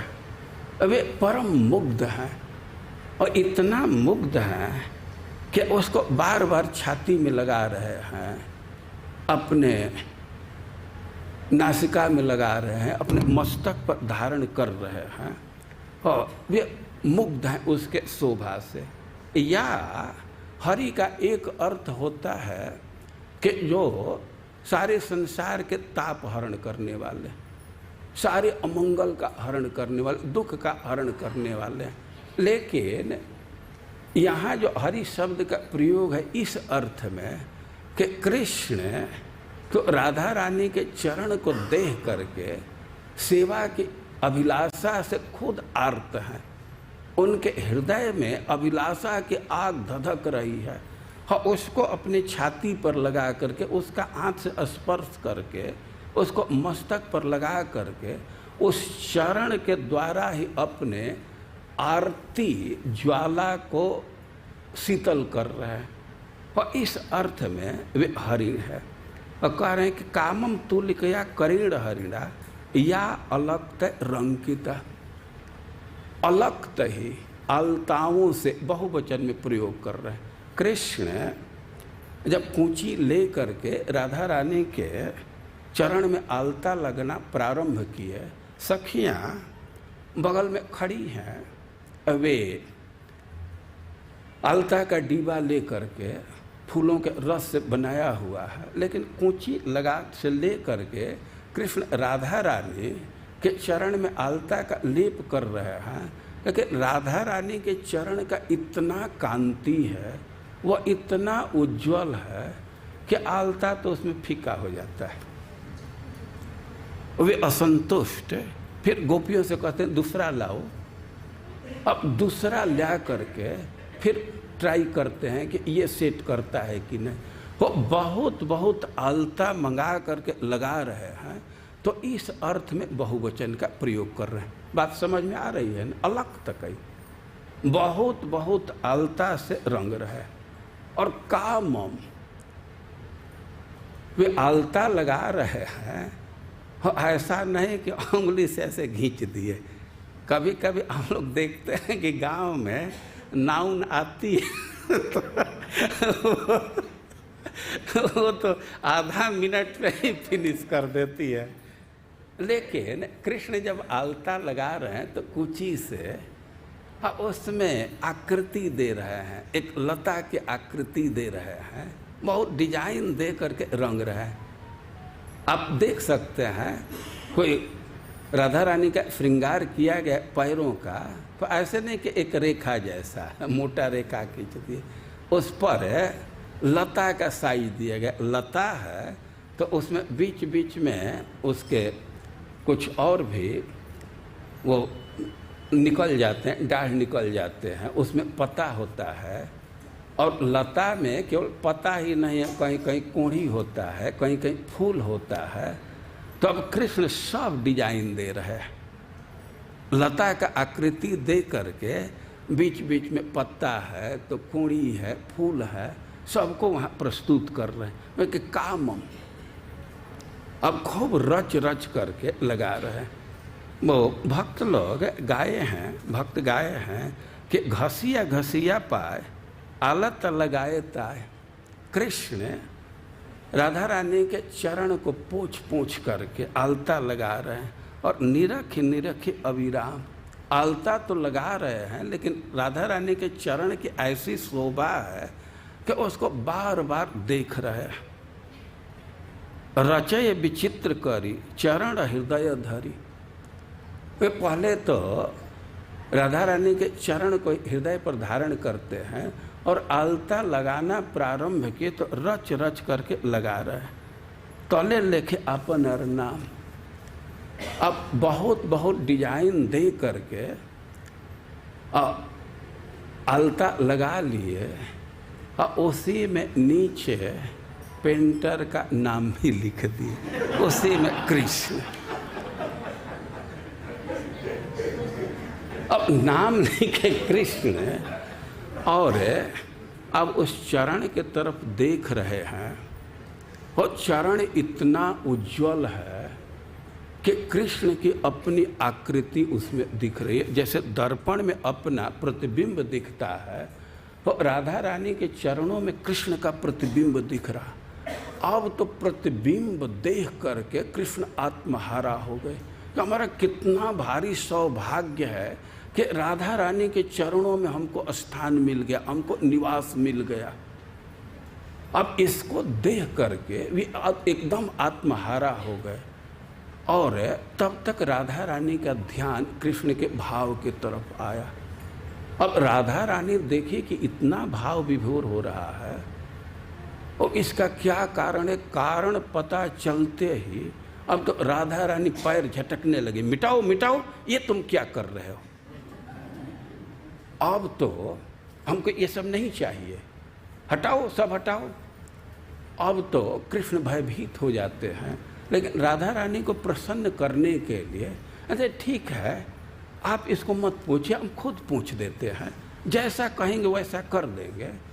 अब तो कृष्ण अपने जिह्वा से, अपने उत्तरीय से पोंछ पोंछ करके सब आलता को ख़त्म कर देते हैं और कहते हैं राधा रानी से कि अब देखिए, अब जैसे पहले था वैसा ही हो गया ना। अब तो राधा रानी देख कर अरे मूर्ख, बात नहीं समझते हो, एकदम सादा करने को कही थी एकदम तो सादा कर दिया, कुछ परपट समझना चाहिए ना। कभी कभी आदमी बात के आशय को नहीं समझ पाता। हमें एक घटना का स्मरण है कि एक बार हमारे दादाजी कहे संध्या को कि जा करके 2 चना लाओ। अब संध्या का समय था, हम लोगों के गांव में बरसात के दिन में उसको आग में भूंज करके और लोग खाते हैं, चना को फेंकते हैं। हमारे दादाजी कहे कि 2 चना लाओ। अब मैं गया तो हमारी माँ कटोरी में चना दे दी। अब हम ले नहीं जा रहे थे कि 2 मांगे हैं, ये तो ज़्यादा है। हम वास्तव में परपट नहीं समझ पाए थे और माँ कहते नहीं ले जाओ ले जाओ। हमको भय था कि 2 मांगे इतना दे रही है। वैसे ही राधा रानी अब कृष्ण को डांटना प्रारंभ की, ये एकदम तुमको सेंस नहीं है, बात नहीं समझते हो।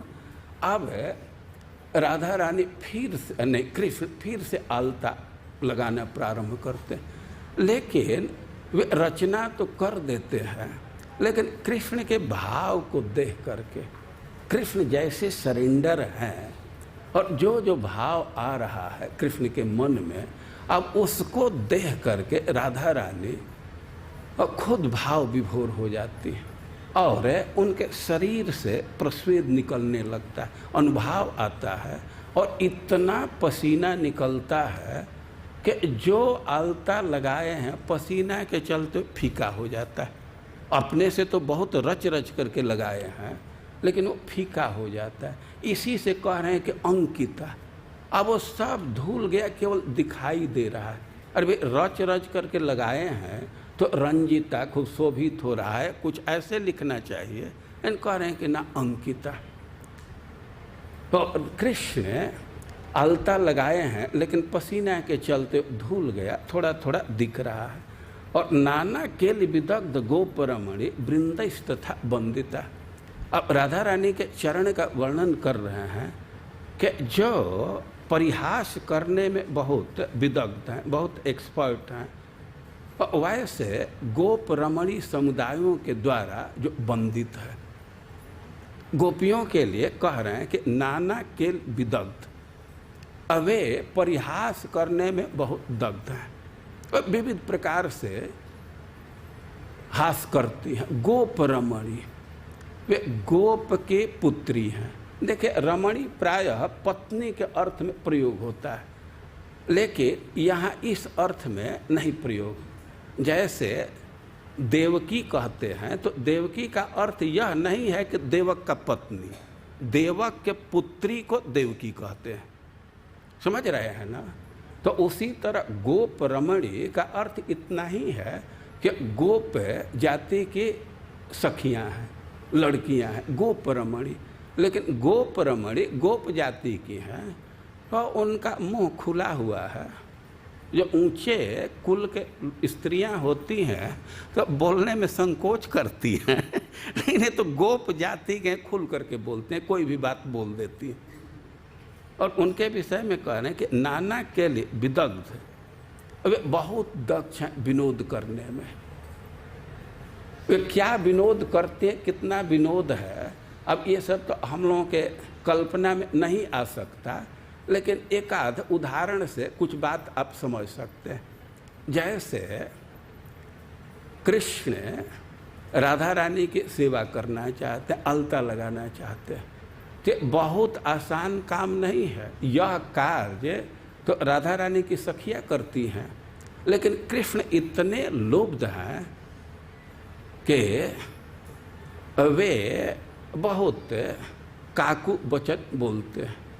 यत नित्य किंकर सु, कैसे राधा सुधा अपने किंकरियों के समाज में वे बहुत काकू प्रार्थना करते हैं।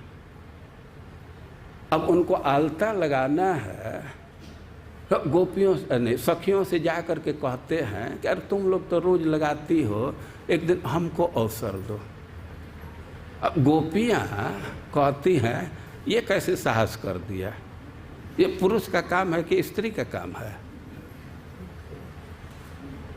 अब कृष्ण कहते हैं कि अरे हमको बहुत लालसा है, हो हम तो स्त्री नहीं हैं, लेकिन इसकी भी व्यवस्था तुम लोग करो। अरे स्त्री का वेश पहना दो, तो तुम लाए हो स्त्री का वेश, अरे आपका ही कोई पुराना धुराना हो तो वही दे दो। तो स्त्री के वेश से होने से क्या होगा, ये कलाकारी का काम है। तो कहीं कोर्स किए हो आ गया अलता लगाने के लिए, कोई सर्टिफिकेट दिखाओ। अब कृष्ण कहते हैं कि देखिए हम कोर्स नहीं किए, लेकिन हम मानते हैं कि इसके ट्रेनिंग होता है, सीखने से भी आता है। किसी किसी को नैसर्गिक ज्ञान होता है, वो कोई कोर्स नहीं करता, सीखता नहीं है और फिर भी जान जाता है। आप देखते हैं ना कितने लोग जा कर के मृदंग के लिए क्या क्या ट्रेनिंग लेते हैं, और कोई कोई है कोई ट्रेनिंग नहीं लिया है, बस बजाने लगता है। अब कृष्ण तर्क देते हैं कि अब सर्टिफिकेट मत मांगो, हम वो कहाँ से लाएंगे।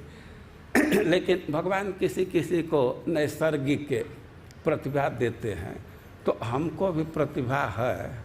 फिर हम लोग कैसे जाने तुमको प्रतिभा है?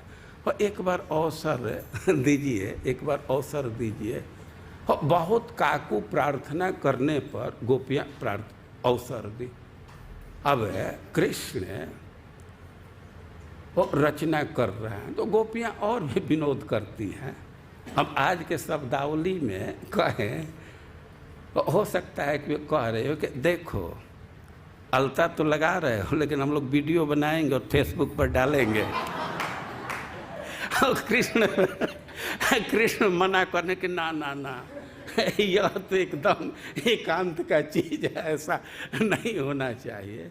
जो इसमें शब्द है नाना के विदग्ध, गोपियाँ परिहास करने में बहुत दक्ष हैं। गोप रमणी वृंदेश तथा वंदिता, वे बहुत परिहास की थी, लेकिन कृष्ण जब रचना किए तब वे कहने लगे कि ना, मान गई हम लोग कि भगवान तुम में प्रतिभा दिए हैं, तुम किसी से कम नहीं हो, तुम भी अच्छा बनाए। वे भी प्रशंसा कर रही। या एक अर्थ है कि यह तो पूजा है, राधा रानी के चरणों में आलता लगाना पूजा है। तो पूजा की एक पद्धति है, पूजा करने के बाद प्रणाम करना होता है। अब कृष्ण को संकोच नहीं है। अब वे उपहास करने वाली गोपियाँ बहुत हंसी करती हैं, लेकिन उनके बीच में ही अलता लगाने के बाद कृष्ण राधा रानी के चरणों की वंदना करते हैं। या संगुप्ततया तथोपनिषदा हृदय विद्योतते, यानी कि राधा रानी का चरण ऐसा है कि उसकी महिमा उपनिषद भी गाते हैं, लेकिन छिपा करके हृदय में रखे हैं। या एक अर्थ है कि या संगुप्ततया तथोपनिषदा हृदय विद्योतते, उपनिषदा जो कृष्ण के निकट रहने वाले सखा है। देखिए ब्रज के जो परिकर हैं तो उनमें भी कोई एक पक्ष है, कोई कोई राधा रानी के पक्ष के हैं, कोई कोई कृष्ण के पक्ष के हैं। गोपियाँ भी धनिष्ठा इत्यादि कृष्ण के पक्ष की है। तो कह रहे हैं कि या संगुप्ततया तथोपनिषदा, जो कृष्ण के पक्ष की गोपियाँ हैं तो प्रकट तो कृष्ण का नहीं, जो राधा रानी के पक्ष की गोपियाँ हैं तो वे तो कृष्ण की बड़ाई नहीं करती हैं, लेकिन हृदय में, अब शब्द से तो बड़ाई नहीं कर रही हैं, लेकिन हृदय में वे भी स्वीकार कर रही हैं कि हाँ कृष्ण की भी महिमा है। या जो कृष्ण पक्ष के जो सखा हैं या सखियाँ हैं तो भले ही वे कृष्ण की बड़ाई करें, लेकिन अपने हृदय में, अपने मन में राधा रानी के चरण के महिमा को समझती हैं, वे जानती हैं। हृदय विद्योतते, उनके हृदय में प्रकाशित हो रहा है। तो या राधा चरणद्वयी मम गति लास्यक लीलामयी, और राधा रानी के चरण के विषय में कह रहे हैं कि लास्यक लीलामयी, यह लास्य लीला में बहुत विदग्ध है। राधा रानी नृत्य करती रहती हैं और इस अर्थ में कह रहे हैं कि लास्यक लीलामय। या गोलोक का, वृंदावन का तो यह स्वभाव है कि वहाँ तो चलना ही साधारण सामान्य व्यक्ति का चलना भी नृत्य रूप है। तो राधा रानी का जो भी पद विन्यास है तो खुद ही नृत्य रूप है। लेकिन सबसे समीचीन अर्थ है, ग्रंथकार इस लीला का दर्शन कर रहे हैं, कृष्ण आलता लगा रहे हैं और राधा रानी तब उस कृष्ण के भाव से प्रभावित हो करके और गुस्सा के करके अब अपने पैर को झटक रही हैं, पैर को ऐसे पटक रही हैं, आगे पीछे कर रही हैं। तो कह रहे हैं कि यह भी बहुत सुंदर लग रहा है, यही लास्य है। लास्य कहते हैं जब व्यक्ति एक स्थान पर ही रह करके नृत्य करता है। तो राधा रानी जो अपने चरण को ऐसे हटा रही कि ये क्या कर दिया, मिटाओ मिटाओ, वो इसी को तत्काल में कह रहे हैं कि लास्यिक लीलामय, ये बहुत सुंदर लग रहा है।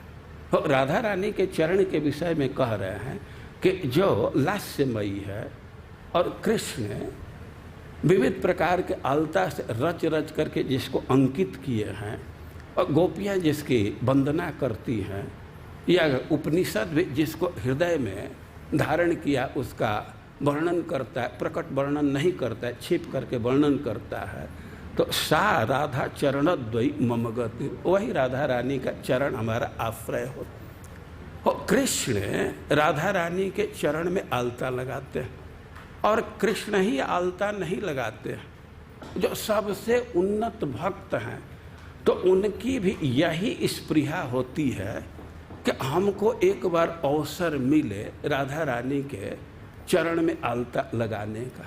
जैसे आप गोस्वामियों में रघुनाथ दास गोस्वामी का नाम सुनते हैं, तो रघुनाथ दास गोस्वामी प्रार्थना कर रहे हैं कि जशांक रंजित शिरास तवमान भंगे गोष्ठेन्द्र सोनु रधिकाम सुषमा मुपैति लाक्षा रस सच कदा पदयो रधस्ते न्यस्तो मया प्यतितराम छवि माप से तीह। रघुनाथ दास प्रार्थना कर रहे हैं कि कब वह अवसर आएगा कि हम राधा रानी के चरणों में आलता लगाएंगे और वह शोभित होगा। और राधा रानी के अलता का वर्णन कर रहे हैं कि जशांक रंजित शिरास तव मान भंगे। राधा रानी तो चरण में अलता लगाई है और उसी समय जब मान कर गई तो कृष्ण उनको मान मनाने के लिए वो उनके चरण पर गिर जाते हैं। अब चरण पर गिरे तो अलता का धाबा लग जाता है, उनके मुकुट में भी लग जाता है, उनके ललाट में भी लग जाता है, उनके मोरपंख में भी लग जाता है। और शिरा बहुवचन प्रयोग कर रहे हैं। जशांक रंजित शिरा स्तव मान भंगे गोष्ठेन्द्र सोनु रधिका सुषमा मुपैति। अब राधा रानी के आलता लग जाने से कृष्ण की शोभा बढ़ जाती। कृष्ण के विषय में कहा गया है कि लावण्य सारम असम ऊर्ध्व अनन्य सिद्धम। जो भी लावण्य है उसका सार कृष्ण है, और असम ऊर्ध्वम, उसके समान सुंदर कोई नहीं है, उससे अधिक होने की बात भी नहीं है।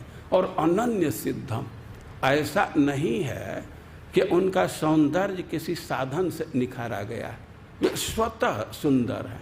इस संसार में देखा जाता है कि कुछ साधन का प्रयोग करके सौंदर्य में निखार लाते हैं। खास करके कोई स्त्री का विवाह है, किसी लड़की का विवाह है, तो उस समय उसको बहुत सजाया जाता है, साधन से सजाया जाता है।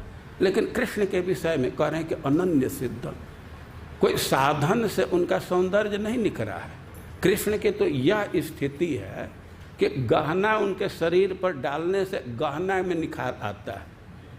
उनके अंग छवि ऐसे हैं कि गहना ही और सुंदर लगने लगता है। लेकिन उस कृष्ण के विषय में कह रहे हैं कि गोष्ठेन्द्र सोनु रधिका सुषमा मुपैति।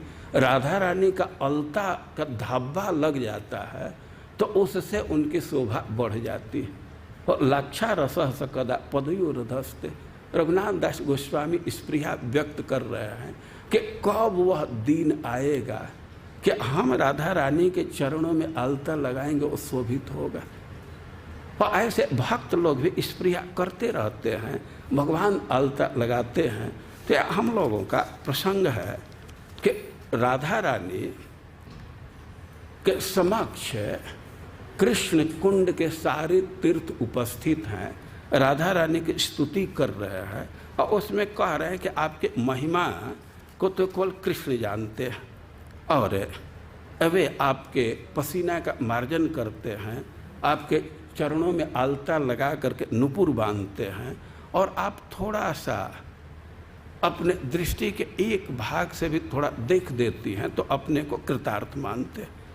अब जब इस प्रकार वे स्तुति किए तो श्रुत्वा स्तुतिम निखिल तीर्थ गणस्य तुष्टा प्राहस्म तरसमयी वेदयता राधा। अब ऐसे स्तुति करने लगे तो राधा रानी संतुष्ट हो गई और वे कहे कि अपने अभिलाषा को व्यक्त करो, क्या तुम लोगों के मन में इच्छा है। जामत त्वदीय सरसी सफला भवाम इत्येव नो बर इति प्रकटम तदोचु। राधा रानी भी उनके इच्छा को जान रहे थे, लेकिन प्रकट पूछी तो एक कहे कि हम लोगों की यही अभिलाषा है, वे तीर्थ लोग का है कि हम लोगों की यही अभिलाषा है कि हम लोग आपके सरोवर में प्रवेश पाएँ, आपके कुंड में प्रवेश पाएँ और अपने जीवन को सफल कर सके। तो जब ऐसे कहे तो आगच्छत इति वृषभानुसुता स्मितात्या प्रोवाच कांत बदनाब्ज धृताक्षी कुंडा। स्तुति कर रहे हैं तीर्थगण, कृष्ण के इंगित से ही कर रहे हैं, उनके निर्देश से ही राधा रानी उनके स्तुति से संतुष्ट हो गई और मुस्कुराने लगी। मुस्कुराते हुए स्मित के साथ वे कह रहे हैं कि ठीक है तुम लोग आ जाओ। तो बात कर रही हैं तीर्थों से, उनको आदेश दे रही हैं, लेकिन कांत बदनाब्ज धृताक्षी कोड़ा, अपने आँख का एक कोण कृष्ण के तरफ रखी है, देख रही हैं कृष्ण के तरफ और आदेश दे रही हैं तीर्थों को। तो कह रहे हैं कि प्राप्य प्रसाद अथ ते वृषभानुजाया। अब जब राधा रानी का आदेश मिल गया, कृपादेश मिल गया, तब तो जितने तीर्थ थे बहुत त्वरा के साथ कृष्ण कुंड के दीवाल का ही भेदन किए और राधा रानी के सरोवर में आ गए। अब जब आ गए तो राधा कृष्ण भी बहुत प्रसन्न हुए और राधा रानी को कहे कि तुम्हारे कुंड की महिमा हमारे कुंड से भी अधिक होगा और मैं इसमें नित्य स्नान करूंगा और जो व्यक्ति इसमें स्नान करेगा उसको तुम्हारे जैसा प्रेम प्राप्त होगा। और इस प्रकार वे राधा रानी को वचन दिए कि नित्य स्नान करेंगे। राधा रानी भी उनके वचन का प्रति उत्तर दी और कह रहे हैं कि यद्यपि अरिष्ट के वध से यह कुंड का निर्माण हुआ है, लेकिन जो व्यक्ति इस कुंड में स्नान करेगा तो उसका सब अरिष्ट मतलब अनिष्ट जो भी उसके अलाय वाला है, दुख दारिद्र्य है, वे समाप्त हो जाएगा। और राधा कुंड कृष्ण कुंड की विशेषता है कि वहाँ नित्य उत्सव होता है। कृष्ण वहाँ रोज गोपियों के साथ विहार करते और इस प्रकार राधा रानी का राधा कुंड का प्राकट्य हुआ। तो जो कार्तिक मास का उर्ज व्रत है, कार्तिक व्रत है, और उसमें विधान है कि अष्टमी के दिन, कृष्ण अष्टमी मतलब बहुलाष्टमी के दिन राधा कुंड में स्नान करना होता है। जो राधा कुंड में स्नान करेगा और भगवान उससे बहुत संतुष्ट होते हैं और वो भगवान का प्रिय भक्त हो जाता है। तुरंत एक प्रश्न आएगा, श्रील प्रभुपाद जी तो मना किए हैं राधा कुंड में स्नान करने का। ये बात सही है, दोनों बात सही, स्नान करने का विधान भी है, प्रभुपाद जी मना भी किए हैं। और इस विषय में इस्कान का निर्णय है, जैसा कि ब्रजमंडल परिक्रमा में लोग बतलाते हैं कि अपने गुरु के निर्देश के अनुसार चलना चाहिए, जैसा वे कहें। और कई एक गुरु हैं जो राधा कुंड स्नान को मना नहीं करते, खास करके बहुलाष्टमी को वे छूट दिए अपने शिष्यों को स्नान कर सकते। एक और प्रश्न होगा कि आखिर स्नान करने से व्यक्ति भगवान का प्रिय होता है तो प्रभुपाद जी क्यों मना करते हैं? इस विषय में हमारे गुरु महाराज कहते हैं कि प्रभुपाद जी अपने शिष्यों के साथ आए और उसमें कुछ शिष्य थे जो धाम की गरिमा को अभी नहीं समझ पाए थे, नए नए भक्त थे, भारतीय संस्कृति का उतना ज्ञान नहीं था। तो कुंड में प्रवेश करके जो युवक युवती थे वे एकदम उसमें स्विमिंग पूल जैसा विहार करने लगे, कम कपड़ा में और खुला खेल खेलने लगे स्त्री पुरुष। और उसी को देख करके श्रील प्रभुपाद जी मना कर दिए कि ना, लेकिन अब स्नान करने की भी महिमा है। तो हमारे गुरु महाराज परम पूज्य राधा गोविंद दास गोस्वामी महाराज कहते हैं कि कुंड में स्नान कर सकते हैं, लेकिन एक बार डुबकी लगा करके निकल जाना चाहिए, उसमें तैरना नहीं चाहिए। डुबकी लगाए और निकल गए। कपड़ा इत्यादि कभी कुंड के जल में नहीं निचोड़ना चाहिए, बाहर आकर के निचोड़ देना चाहिए। और राधा कुंड की बहुत महिमा है। और जो व्रत कर रहे हैं तो अष्टमी के दिन उसमें स्नान करना होता है। और भी आगे के दिनों का क्या कृत्य है इसको हम लोग बाद में सुनेंगे। हरे कृष्ण।